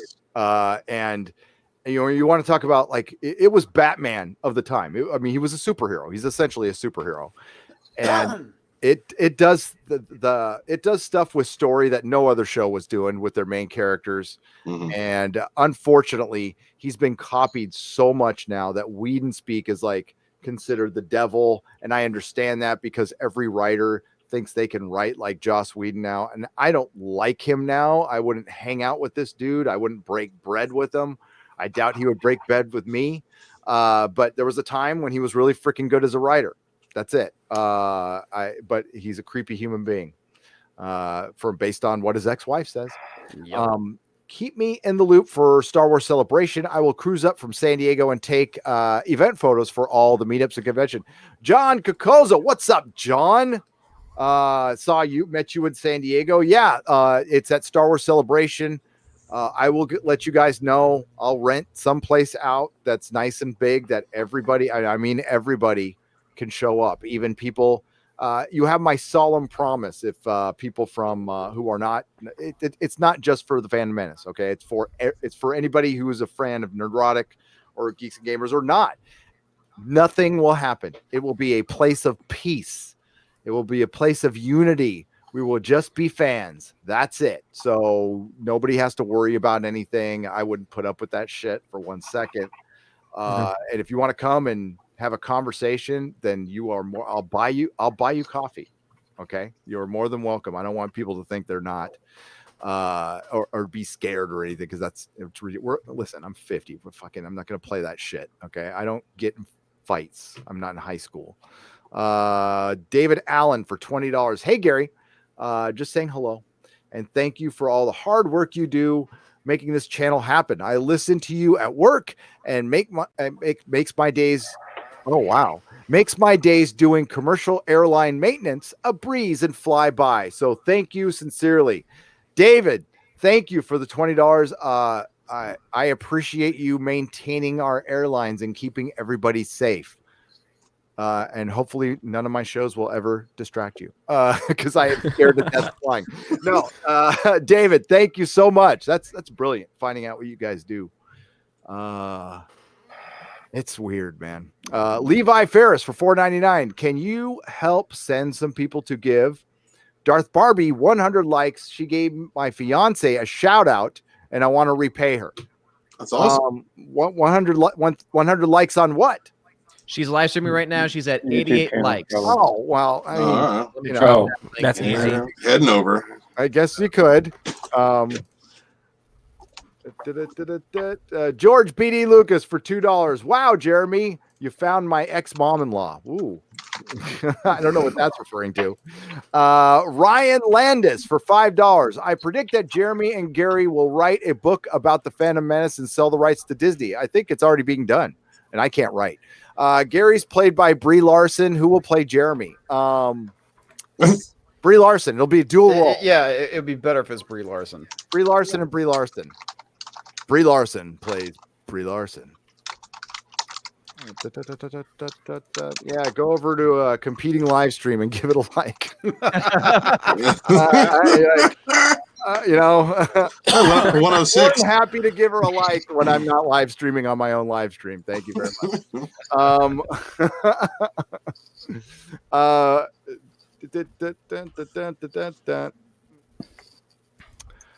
Hey guys. Oh wait, I already read that one. Thank you, David Allen. Thank you, Levi, George, biggest Dickus Lucas.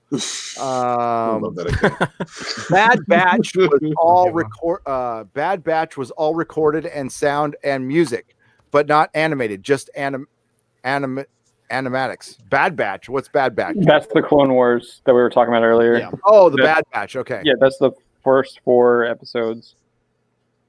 For £5. Speaking of which, Ryan Cannell went over this. What did you guys think of that footage from Star Wars Underworld? Did you see it? It looked really high production quality. I saw a little bit of it. I didn't watch. I think I saw like maybe the first minute, but I saw the chick with like the skirt stepping out of the ship. It looked really cool. Was this actually a fan film, or was this something that? Yeah, I didn't see this one. It was a scrap TV series from 2010, before Lucas sold Star Wars. Oh, was that the Really? the TV show that? Did you guys do an article on it? that he John? was No, we don't have doing? an article. I haven't looked at it. I just saw it on like YouTube like right before. We don't have an article on it. I think we might do one this weekend though. But yeah, it's I'm really. sorry I have to go to Polygon because Bounding into Comics didn't do an article on it. Here we Hey, go. we're so Guys. small. We don't have like 40 writers. We got you. You're a machine. You're like 40 writers for Hey, what the every- hell, John?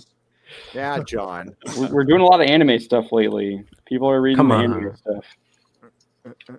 So Comics is reading your stuff right now. Okay. I hope so. I am reading a lot of anime. Excuse me, a lot of manga.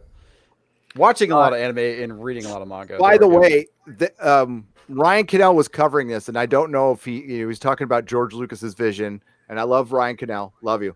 These were scripts written by Ronald D. Moore, brother. Like these were going to Wow. be fucking good. This was going to be Man. good television. The thing is, George was such a It looks- biggest dickus about it. It looks really good. It looks amazing. It looks Man, fucking amazing, dude. And this is what could have been? and it's all shot like Battlestar Galactica, Yep. Steven. And it's you could just feel the Ron Moore-ness of it. The opening scene has a ton of sex appeal too. Yeah. Oh, the very opening scene. Hang on. Yeah. That's where you're at. You're at. I missed that Star Wars. I think they cut it out, did they? It was there when I saw it. She gets out of the ship here. Oh, here we go. Okay, yeah. Yeah, she steps out. Oh, you that see the looks cool. stormtroopers. Mhm. She steps out of the ship. That looks great. Yeah, it's so good. It's beautiful. When was this from? You said 2010. 2000. I think like There we go. Good. That's It's it. really That's cool. what I'm yeah. talking about. Yeah. Wow, wow, wow. I love Shaq Shaquille. Can't do that now, man. Can't do that now. Can't have the girl in the red dress. Even the bot was like, "Damn, I gotta check this out." Yeah. So this is all in a little green screen room, and this was shot 8 years ago, and they can see the green screen behind it. By the way, they're shooting this in real time, so they can see all this stuff in the background, and it's fucking. I mean, I probably shouldn't show everything, but Nice. it's fucking badass. Yeah. And it shows you just the realness. And yeah, it's a little Blade Runner looking, but that's cool with Star Wars. And Well, again, sounds like that. so they had, I believe, 50 scripts written, so 5 seasons, Man. and they wanted the network. No network would buy this. No, Fucking Disney. and- God dang. well, George made everybody had to commit to 5 seasons. Like they It was could really expensive. Yeah. no network would understand. ever do that. But this was all Ronald fucking D. Moore Star Wars. It would have been great. Netflix Yeah. does now. Man, That that would have been great. It would have been planned out. Well, I mean, if the they were thing- trying to. Oh, wow. I'm sorry, I'm sorry. I think it's really interesting because like you're saying how everything was filmed on green screen and they were kind of projecting everything. That's exactly what they did with The Mandalorian. Yeah, they were doing this way before. Yeah, that is so interesting. Wow. That is Yeah, look, amazing. they're looking This at it. looks better than the Mandalorian, honestly. Yeah. It's better than the fucking Mandalorian. This Yeah, looks well, like the also- concept. Did you Well, guys more, see the that's why. concept art for that Dread TV series? They've been. Well, trying to is there work new on? information Yeah. on that? No, I'm just that scene, that opening scene there. That reminds me dang. of the Yeah, Dread concept art that they were working on. yeah, From, that like, show looked 4 cool years That ago. too. is. That is But so also, fucking what cool. what you just said, CD 50 Projekt Red. scripts, 50 episodes. Compare that to the very few episodes, like 8 episodes of Mandalorian that they got out, and the Yeah. like 8 or so episodes that they're doing for Clone Wars, and the likely 10 episodes or so they're going to be doing for Obi-Wan if that ever happens. Yeah. Like, oh, but we don't have everything ready. We have to go back now. Well, they don't have any source material to work Of with. course. No, Yeah, there's no no, source- we don't have any zero source source material. Oh my god, I didn't even bring that up in the video that there's 50 fucking scripts by Ronald D. Moore sitting out there. But, and Disney owns them. Mhm. They own them. Yeah. They can do this shit right now. I mean, I listen, they need a show for fucking Disney Plus. Here you go. I mean, I wouldn't care about it now because it's in a world that's stupid. If they've got 50 right. scripts, then that means that they have storylines, and it's Ronald D. Moore, Battlestar. So I get they've definitely got stories that weave through, characters that come and actually have a meaningful impact on the story itself. I would have loved to have seen this. Mhm. Yep. And straight up, Disney Plus. It's going to be part of my next video, but they're a fucking desert right now, and that's a headline from an article. Unless you have kids, there's no reason to go to Disney Plus, and Disney is so fucking dumb sometimes. I don't. So I saw that article and I read that. That's a purely opinion article. They don't have any numbers in that. No, of course not. But I don't need their numbers. I've been on Disney Plus, dude, and I don't have little kids, and there's no reason for me to watch it or my kids to watch it. Like, Boy fuck Meets it, World's no. on there. I'm just. I mean, people I Yeah. talk to, they're watching a lot of the old stuff. I mean, my wife and I, we watch the animated stuff. So If you're, it's purely for Disney fans. That's not going to carry a streaming service. You might as well be Yeah. DC Universe. You know how many subs fucking DC Universe has? Like 2 million. Like that's it. 2 fucking million. and we're two of them, right? Disney supposedly had 10. That's counting their Verizon customers, and that's gone way the fuck down since Mandalorian has left. And unless they listen, Disney has to have to have PG-13 content and rated R content, or their shit's not gonna. It's not gonna fucking win. Yeah. No. Yeah. Yeah, we need. Do you to think put they those might kids- They won't like- go rated R though. They won't. No, do they it. won't. Do you They're think they might be gearing up to like kind of thinking forward? The theater, like you said this earlier, the theater industry is going to die. And, there's not going to be it's not going to be as big of a deal to be at the movies opening day, but if they open their films, say there's a Frozen 3, if they open it on Disney Plus instead of going to the theaters, like, do you think that might be where everything is kind of going, and they're Yeah. just preemptively doing that? Yeah. Yeah, my thought is that you'll have these independent companies like Disney that are large enough to put their own movies out there, because you already have Netflix making their Right. own movies, all these other streaming services. But I honestly think you'll have theater chains too, like even AMC now. You can get on-demand movies from AMC now, and the theater chain now, that not live movies, not movies that are currently out. But I think that you might see smaller studios release their movies. AMC says, "Oh, no one's coming to our theater. Let's save a bunch of money and just release it Mhm. directly online." And I think that's Wow. going to Right. be the future, is that you'll have theater chains that will charge you a certain amount to watch a movie, and then other studios that are larger, like Disney, and have the infrastructure for it, will just take care of it by themselves. That actually makes sense. The one. Yeah, I used to work in the theater industry, and it's gonna die. It's gonna die in the next 5 years. Too much over the overhead is like. I mean, Yeah, think it's about the insane. rent here in San Francisco downtown at the Metreon. It's probably Yeah. what, fucking a 2 million a month, Yeah. 3 million a month. That's probably low, to be honest with you. Who's going to win the streaming wars is whoever gets actually. I mean, YouTube, if it ever figured it's fucking, if it ever embraced itself, Got its shit together. fucking won. But whatever streaming service decides to run all the live shit, sports, news, whoever gets that is going to be the one that'll probably be able to survive. Yeah. Because that's the stuff that's going to keep eyes on your streaming service. The live content is really the game. That's kind of where YouTube's going. They've got YouTube TV, and they're kind of getting the live TV content. Yeah. They have us. So they have us, and they have all of that. Yeah, so that they do have a leg up. Yeah. Sometime in the next 10 years, years. there's going to be a giant lawsuit, and it's going to determine the future of the industry, because someone is going to try to file a lawsuit that they're violating trust. Like some company is violating trust laws. And I think that that's going to be like either the one that opens up the gate and the floods just come in and you have these giant companies taking over everything, or the dam will still hold, but for how much longer?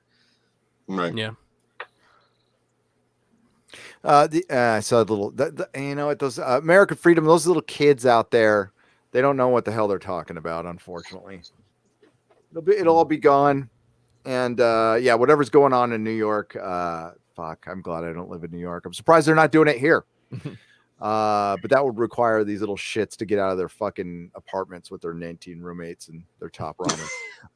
Bad Batch. Before you move on, I you gotta get out of here, man. It's bedtime. I'm sorry, but thanks guys for having me on. Thanks. Good night, Odin. Being here. You guys are amazing. I just love this community so much. Amazing. So amazing.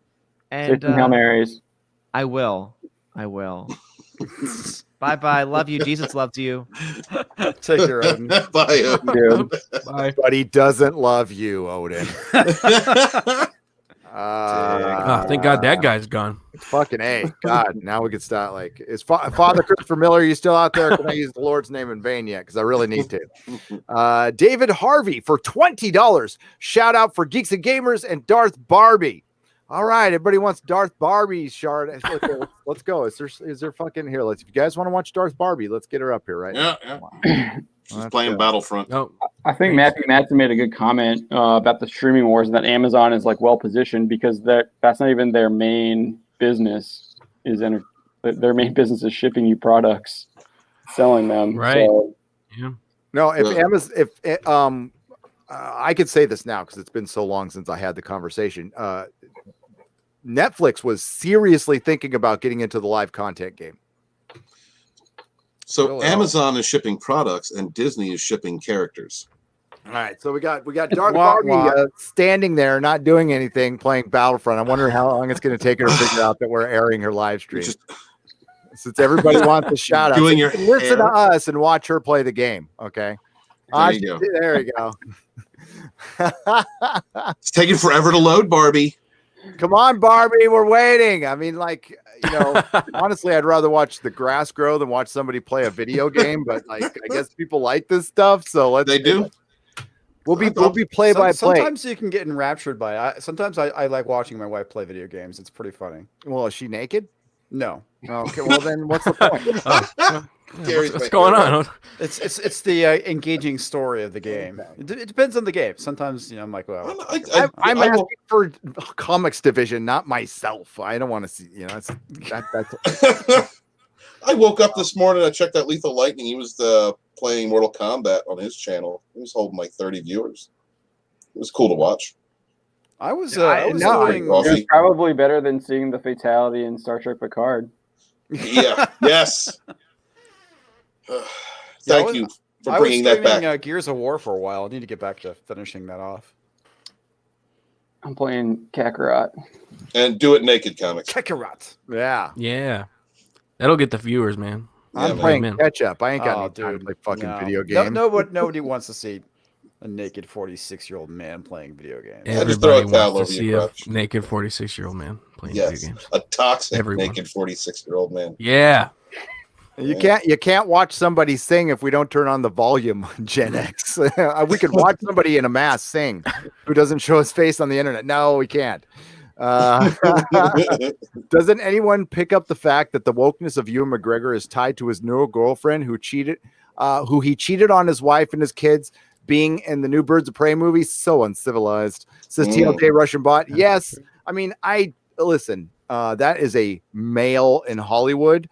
So yes, that's the reason he's being ultra woke. And that's the reason Michael Chabon is writing women the way he does in Star Trek Picard. It's the husband who got caught cheating on his wife with her sister. That's what Hollywood is right now. And he's Right. also probably boned a lot of other chicks on the side too. It just hasn't come out yet. Yeah. He probably did since this live stream started. Yeah. Because he's not spending enough time playing At video least games two. like Henry Cavill. Yeah. Henry Cavill and Ewan McGregor, I mean, like, are knee deep in that shit, like, all day long. That's why, I mean, honestly, Ben Affleck, that's why I worry about him as far as like drugs are concerned. He's in the worst. He needs to quit acting for a while and just go get sober and learn how to be like sober Zen, or he's going to die. Because, and I'm not even joking about that. I mean, Hollywood's the worst place to be for that. Sean Weiss is the perfect example, right? Who's that? Goldberg. Yes. Goldberg, the goalie, just got arrested for breaking into someone's home and breaking into their car in their garage. And No. yep, Yeah, I Right. shared that on, Yeah. I shared that on Facebook 2 days ago. He looks you know, rough. meth and everything. Oh. And I mean, he's been in trouble for a couple of years now with that stuff. So Meth is a hell of a drug, man. It is. Yeah. I've seen the after effects with a friend of mine. I'm About that. did she ever Proud. play a match? Did What was Darth- that? Okay, apparently Barbie knows now. Yeah, from she just before talks into the camera, gets super chat. About time. Are you gonna do something now? You got to do something. Yeah, Jesus. We've been waiting. You can't just be hot forever. Do something. Yeah. Gotta produce. Got to produce some content. I mean, listen, being hot worked for me for a little while, Barbie. She's waving. But eventually She's waving now? I had to do some content, you know?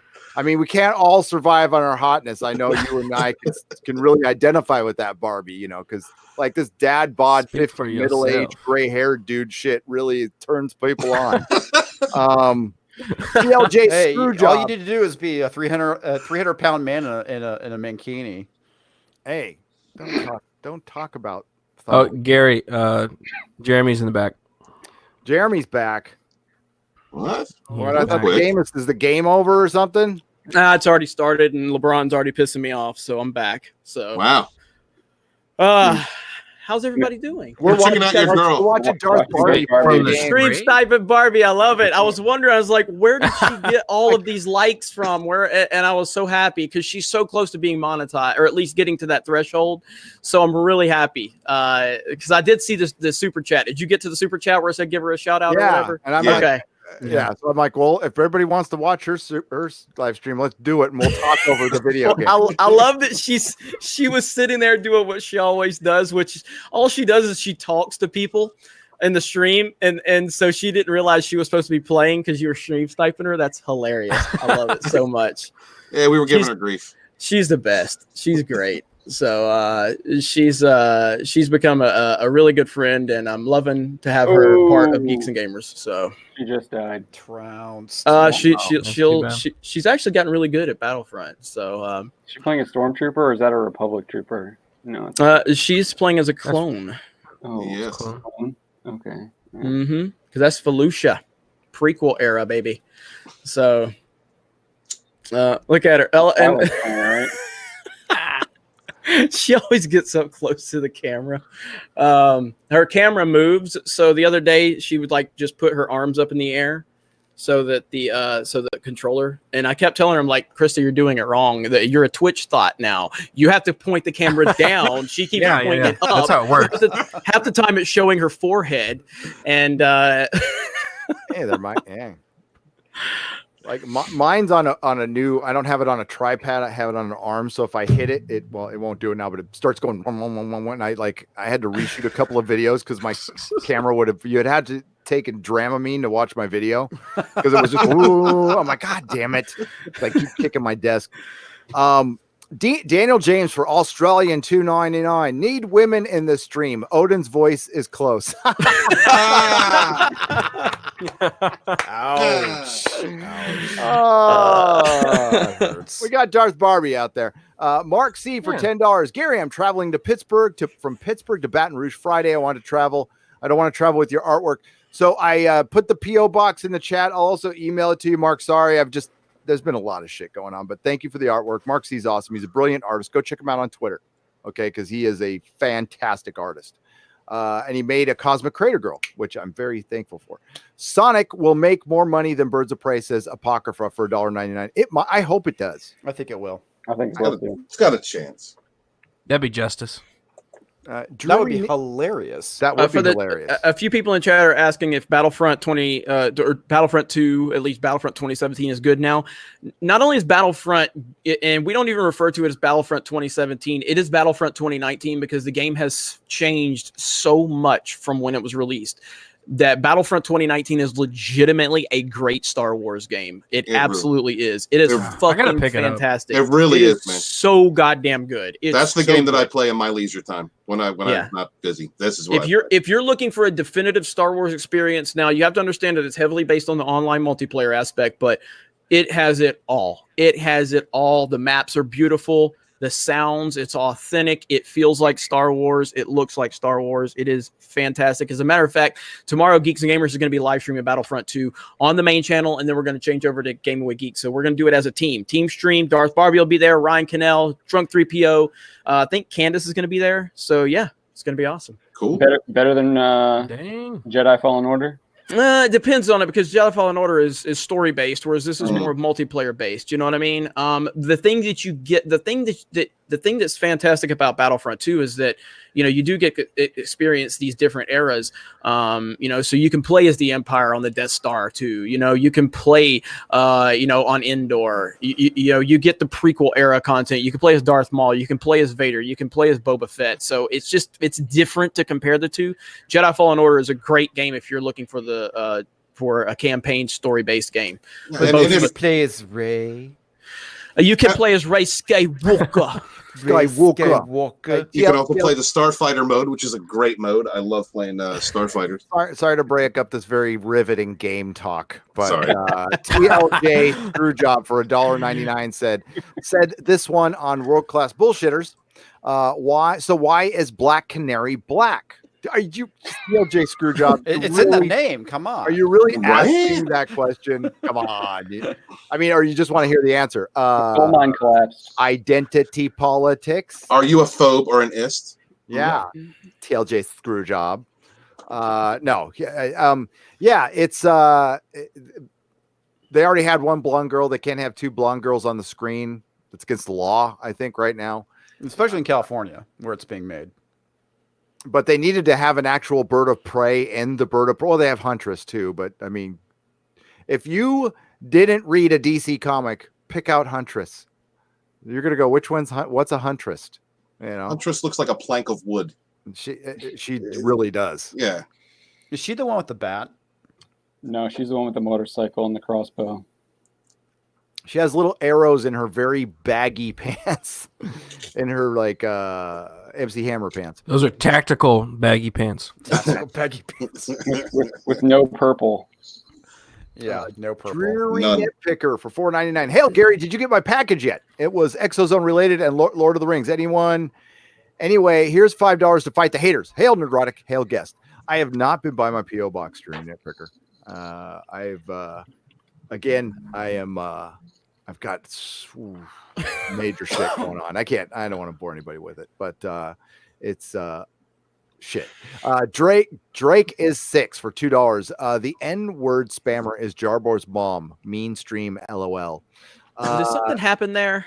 Oh, your boy showed up. Yeah, you totally missed it, Jeremy. So, somebody came to Sports Force stream and they said Nerdrotic dropped the N-bomb or something or whatever. So no. Somebody in the chat was basically spamming, and because I was like, well, there's no way Gary said that. Yeah, it was actually the username. It wasn't what they were saying. So it's like even if you blocked or banned them or deleted what they said, it still showed up.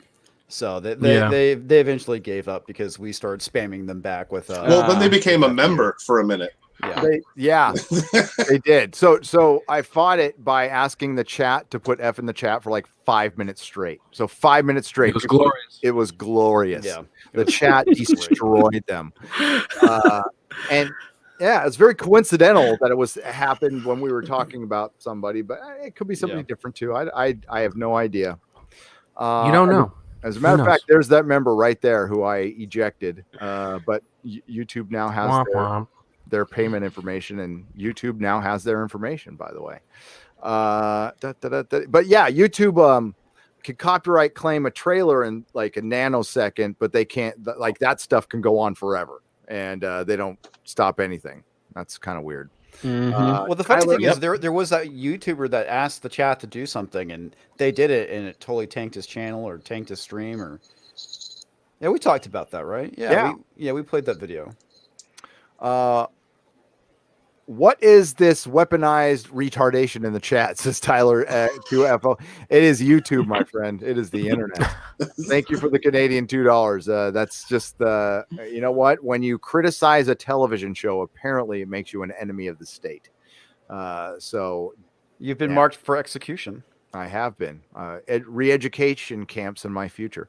Darkstar76 for $5. The POS seriously needs to get lost. What the fuck is wrong with people? Love you, Gary. You're awesome. Thank you, Darkstar76. I love you too. Morgan King to the Gandalf level. Mark said, got it. Sorry. As an airworm, I've never seen this address. Oh, gotcha. I didn't even know what it looked like until I just saw it now. Gotcha. Maybe people just don't focus in on the PO box at the end of every single one of my videos. They don't stay to the end, Gary. They don't. They As soon don't. as the credits hit, they bounce. Most The likely. analytics show that too. Believe me. Destiny Captain for $9.90. That's why I try not to open with any spiels anymore, because man, that is bad for your vid. Destiny Captain for $9.99. As to Picard, Geordi would have been an expert on the knowledge of data and B4 and Lore's positronic neural network, and specifically the emotion chip. Why wouldn't you take him along? It's Destiny Captain. That is a great point. Destiny Captain knows his shit, and he's absolutely right. Thank you for the $9.99. They wouldn't take him along because Sir Patrick Stewart didn't want the other crew in his show. Yeah, he didn't want people stealing his limelight. So for all the people who give William Shatner shit, who's the one who had the Vanity Project at the end? Sir Patrick Stewart. Wow. Kind of disappointing, to be honest with you. That is really disappointing. I didn't even know about that. Yeah, somebody who didn't have time for any Star Trek fans for 2 decades comes back. That's why I'm going to Gallifrey 1. Let me get on camera for this. And Christopher Eccleston is out there asking for money for photos and shit. And I have really mixed feelings about this, because I loved him as the Ninth Doctor, but he fucked up the 50th anniversary special. And I mean, part of the reason we have a female doctor, I could argue, is because of Christopher Eccleston, because it fucked up the canon with the War Doctor. We still got some good shit from it. I love John Hurt, but imagine how much better that 50th anniversary would have been with Christopher Eccleston in it. Fuck that dude. And now he's coming to cons. And Jeremy heard my rant. I actually did a video on it real quick. Fucking Christopher Eccleston was asking for money at cons from Doctor Who fans after disrespecting them for 10 years. And now he's like, oh, here, $100 to take a picture with me. It's like, oh, fuck you, dude. Wow. I think he needs to do a lot more apologizing publicly before he gets to do that. Yeah. What was he done recently that's relevant, I guess? Nothing. Yeah. I think he's burned every bridge at the BBC in Hollywood, because he does have some problems, some real problems, and he's been open about them. And he did apologize a bit. I think openly at a convention, he should apologize to the fans, and I think we'd forgive him. But just honestly, dude, especially if you're going to be charging money, if you weren't going to charge money, then you wouldn't owe the fans an apology at all. You can do what you want. You don't owe fans shit. But if you start asking them for money for shit, then you do, in my opinion. But that's just me. Makes me wonder how short his lines are going to be. We'll find out. I will be there in a month. I'll be there in a month. Down in LA. I'm going to LA twice next month. Rob Attikin for $10. Easy fix to Picard. Just do the Red Letter Media Star Trek Galaxy pitch. Let's explore time and space, not hate men. But then again, the writers would have to know Star Trek. And Rob, you're right. Right. You could always do Gundam and just create a whole new. I guess they kind of did that with Discovery, though. Just create instead of having Universal Century, you do the other just completely different era. I don't understand why they didn't just reboot it from scratch. Like you could have started with this. So you made it the 2009 Star Trek universe, made it the Kelvin timeline, and just go back and makes Discovery the prequel to J.J. Abrams. I mean, why not? Right. Yeah. Mhm. Because they wanted to fit it in with the licensing, right? Which they can't do. It doesn't mix. So, I mean, do you see anything? Is there any toys out there? There's not a single, like Picard. Why wouldn't there be a Picard action figure made by Diamond Direct? I mean, Lego. Yeah. Yeah. I mean, can you imagine? Like, you would think people would want to buy an Enterprise Lego or whatever their ships are now. People love the ships. And the fact that like we got Picard and there's no Enterprise. There's no fucking, like, where is the Enterprise right now? It probably blew up the shipyards. Oh my It God. definitely blew up. It was taken by Maddox because he's the Orange Man and he's out there making the universe great again. I don't know.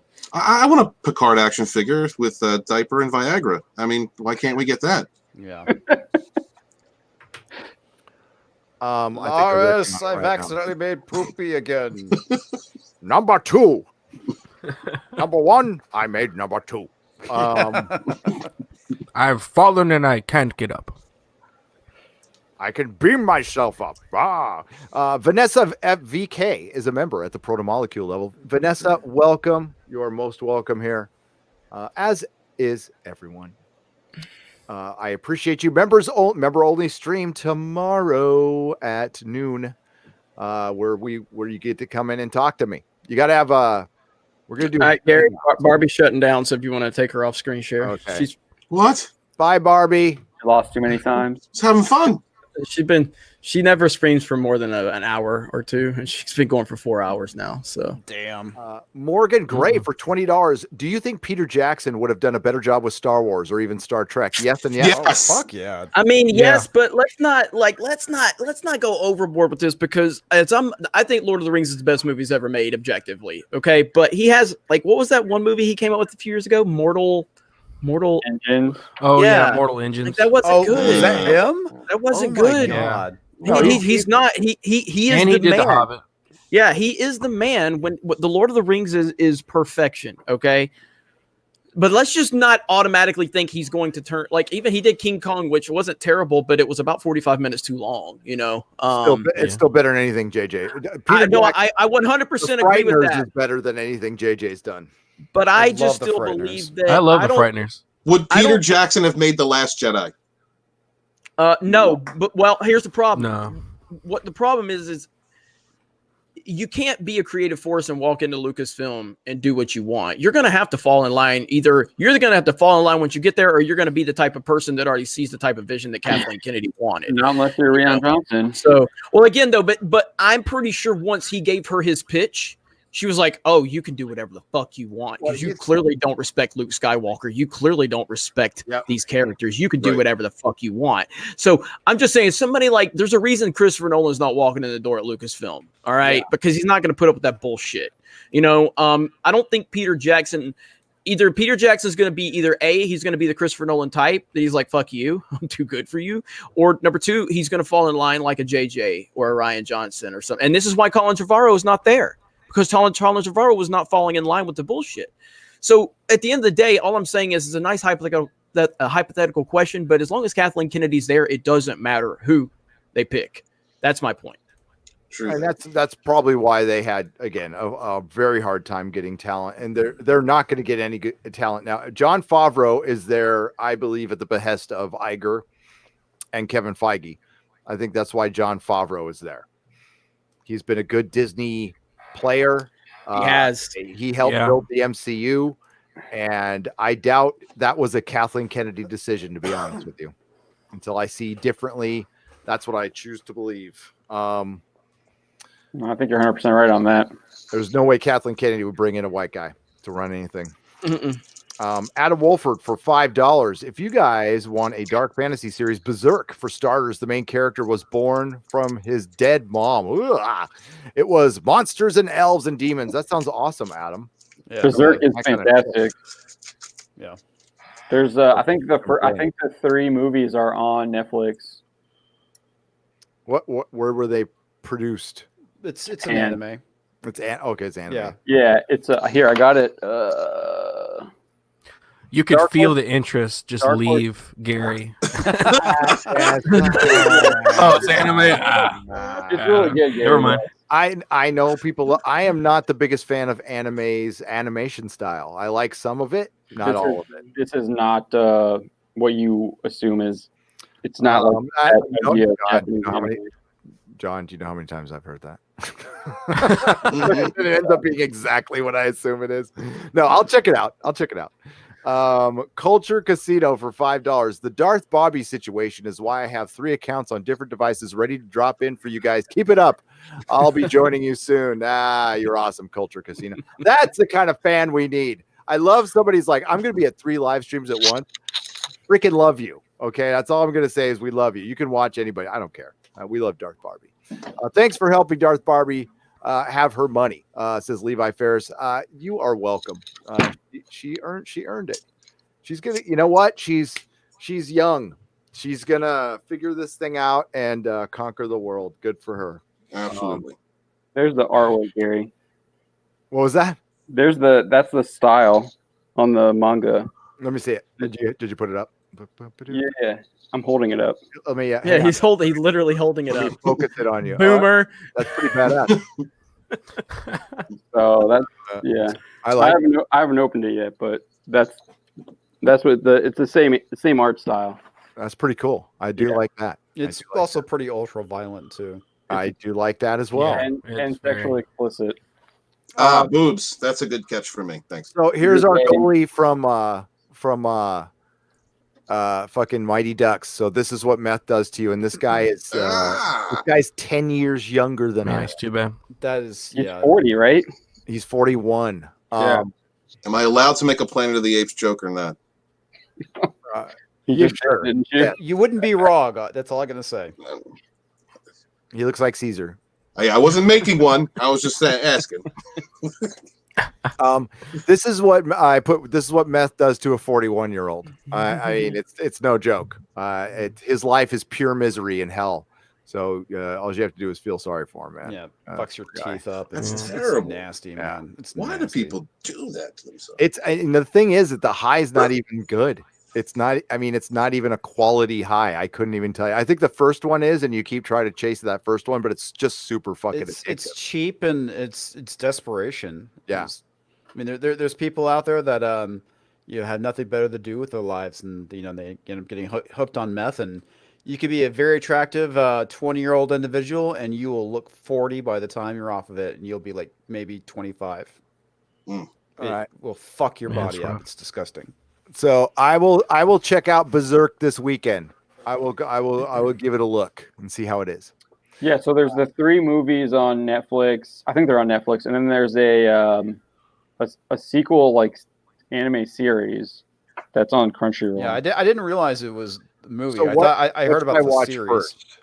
The movies take place before the series. Okay. Cool. Okay. Yeah. So I'd watch the movies first. Right on. Sounds good. Wow, nearly 3 hours and still going strong. Ladies and gentlemen, if you're experiencing a Mr. Nerdrotic or more than 3 hours, please consult your doctor. A Mr. Nerdrotic for more than 3 hours. This gold to cock for $10. That's Yes, beautiful. consult your doctor and stay around for more. It's all good. Andrew Brown for $1.99. Hey now, Exostream was great, and hail all the Friday Night Tights guests. Thank you. Hail. Hey, The Exozone, that was Gil, Cardinal Sin, put that together. Like, I mean, I actually knew what it was like to have a producer for a moment, and it made me like it so much. So again, if you are interested in working for me, being my producer, being at my beck and call, for not very much money, but you will get paid. I want you to email me at Gary and Nerdrotic. Say put job, producer job in big capital letters. And I'd like, if you're a up and coming YouTuber, if you have YouTube experience, producing experience, I want you to help me set up live streams. Basically, I do all my own editing. I do thumbnails. I can do all that stuff. I need time to set up live streams and coordinate guests and stuff. That's what I need. So it's actually, once we get the ball rolling, it wouldn't be very hard, and it doesn't take you could have a regular. It's not going to be your full-time job or anything. It's something you do on the side, but you have to be available for me to call you whenever. So that's the hard part, and then you have to you'll get my special how to get a hold of me, because it's very hard to get a hold of me, but there is a way. There is a way. I'll tell it to Jeremy. There is a way. Main lines and motivation for $2. Hail Nerdrotic. Hail to you. Hail to you. Chris Stanley for $1.99. Big thumbs up. Thumbs up to you too. Thanks, Chris. 200 Watt Studio for $2. Gary Gallifrey is in 2 weeks. You're right. It's not a month away. It's in 2 weeks. And I will be there. I have my ticket.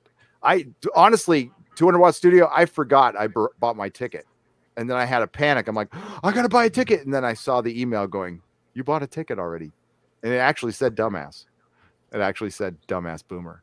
Wow. According to Christy for $2. Gary, say this name correctly. Dimagini. Dimagini. Dimagini. Dimagini? Dimagini. Dimagini. I know. We met Dimagini. We met Dimagini.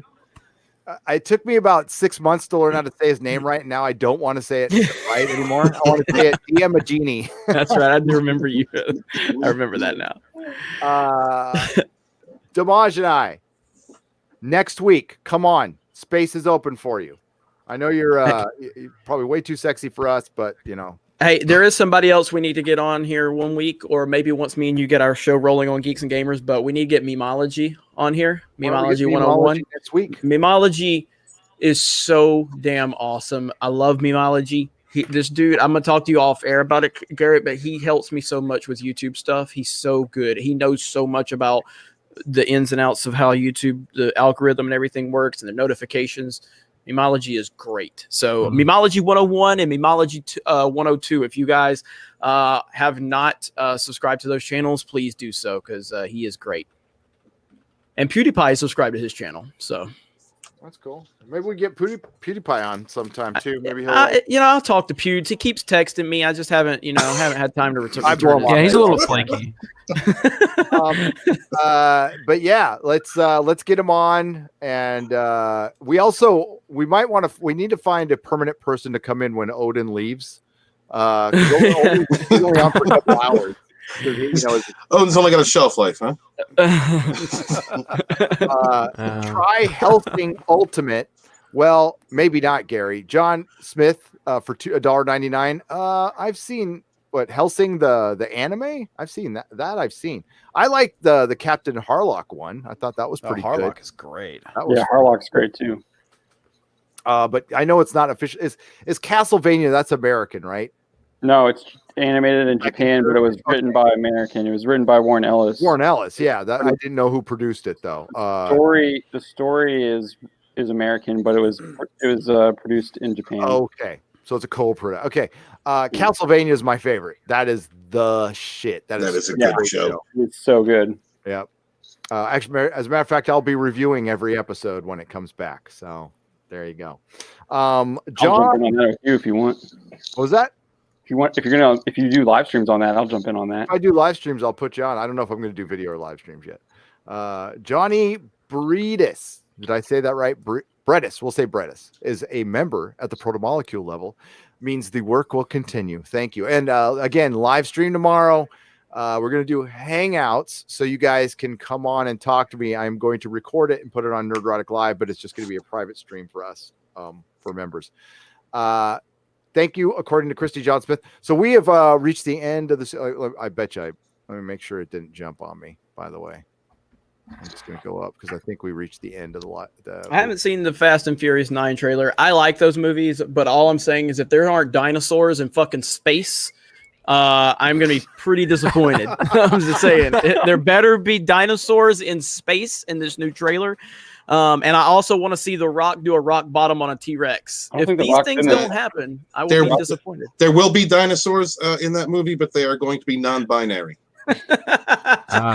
That's the catch. You Could can be watch gender that. neutral. You can watch the trailer on the Banning in Comics. None of those heteronormative dinosaurs.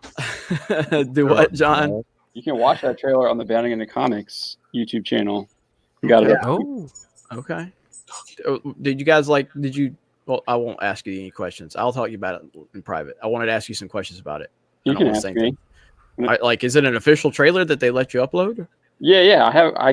I have a license for tons of trailers. Oh, really? Yeah. Is that something you could help me with for Geeks and Yeah. Gamers? Yeah. All right. I mean, and just to be clear, I don't want Lucasfilm shit. Fuck them. But everybody else, I'm okay with it. So it's a third party that works with all those studios. Okay. Yeah. All right, cool. By the way, Universal Studios loves me and loves Geeks and Gamers. Did we ever show the donkey giving us a shout out? Donkey and Shrek. Did you guys hear about that? Drunk 3PO set it up. Donkey and Shrek at Universal Studios during their show gave Geeks and Gamers a shout out. Donkey even Yes, they did. Yeah, and Donkey even accused me of ignoring his emails, and he said, "How hard can it be, Jeremy? Jeremy, why are you refusing my emails? You know I want to work for you. How hard can it be? This is Donkey coming to you with another video." And I'm like, "What the fuck is this? What the hell?" That's awesome. So yeah, I just watched Shrek again, and I was like, Disney must hate that film so much. So much. so good, so good. So yes, Universal loves us. So So I'll get you free tickets, Gary, to Universal Hollywood. So oh, please do. I freaking love it down there, man. I love it. The Shrek DVD, you know, the menu where the donkey's all pick me, and if you if you have kids, menus for DVDs used to get left on all the time, and my kid like snot bubble laugh. I don't care how many times he saw it with the donkey jumping around going, pick me. And my kid would just laugh at it every fucking time. It would never get old with him. The good old days when he was cute. That's my older one, by the way, not the little one. That's the big one who's like, he looks like Lurch from fucking the Addams Family now. 6'5". I mean, he's big. He's Nerdrotic the Tall. Criterion release of Fast and the Furious Decollage? What is that for real? 200 Watt Studio? A Criterion Fast and Furious? You got to be kidding me. That'd be kind of cool, actually. I like Criterion. But we have reached the end, folks. We have reached the end. So we're going to go round the horn so people can plug their channels and recommend more anime to me. I'm just kidding.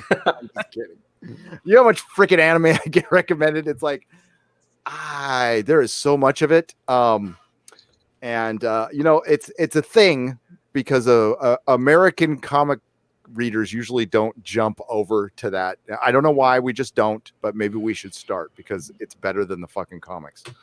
I did. A lot of them have. Worth it. I know that was it. Tug and Yellow Flash have. Yep. Yes. No, they're right. Right now, Nerdrotic Jr. is like he is like loving Dragon Ball Z, just loving the hell out of it. So good for him. John F. Trent, plug your channel.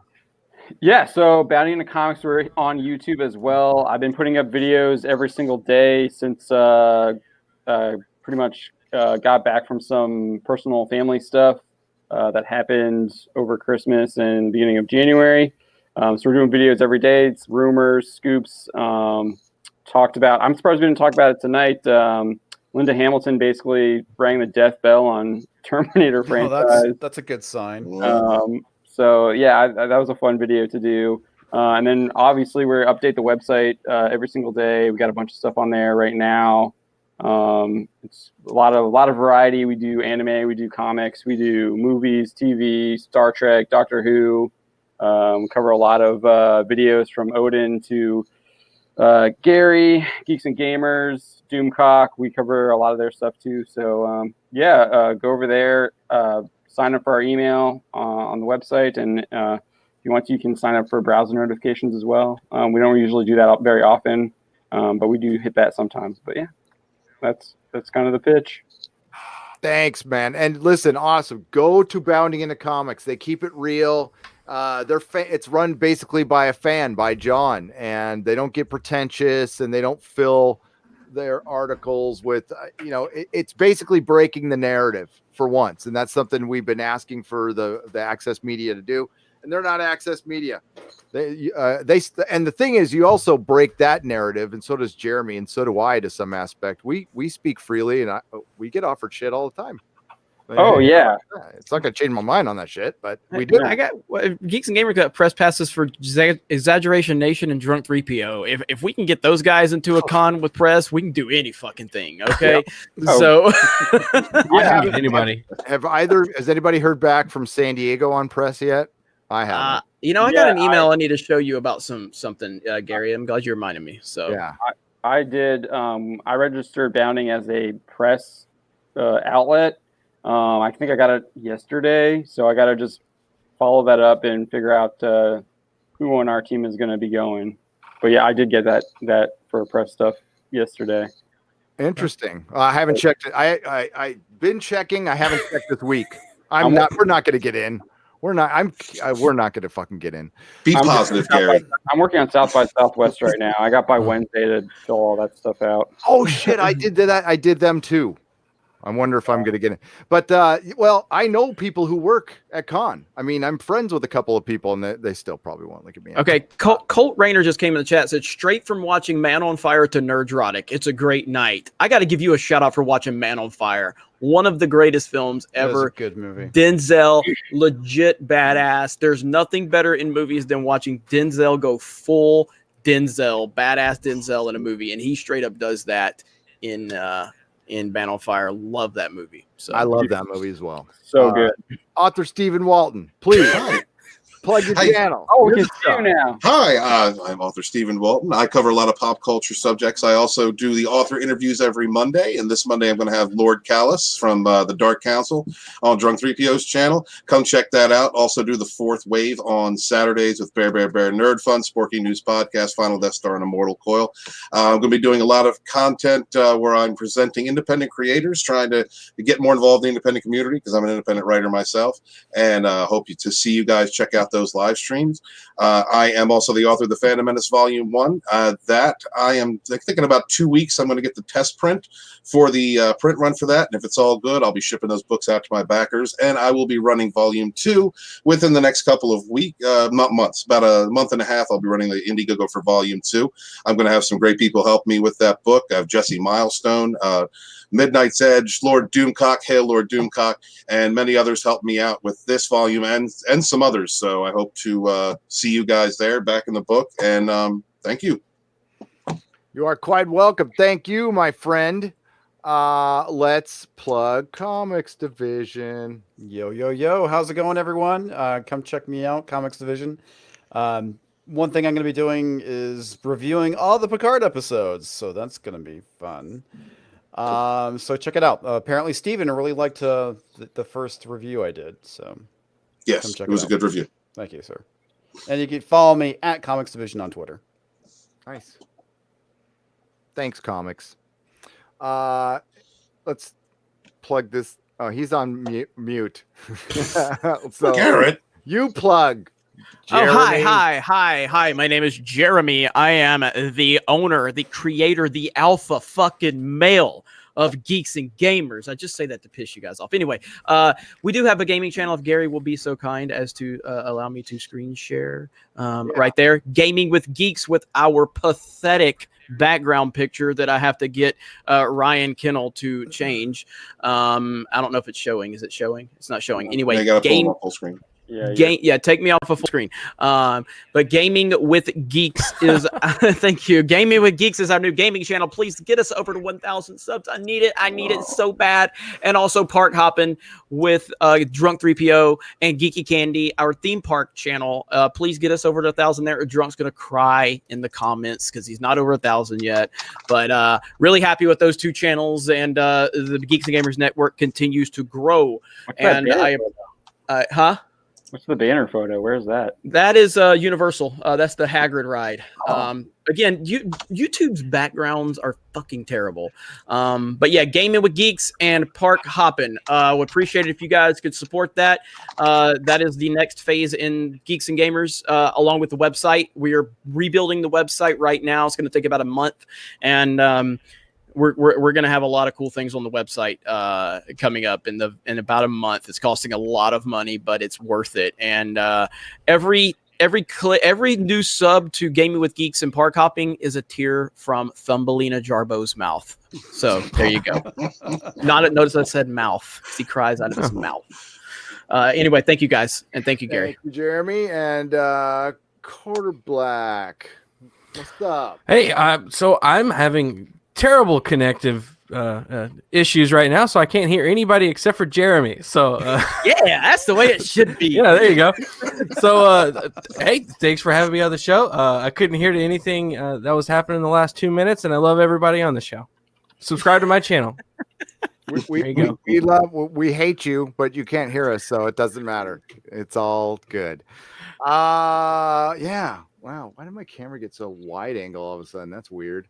Yeah, so I've got to do a live stream tomorrow for the members. This will be on Nerdrotic Live when it's done.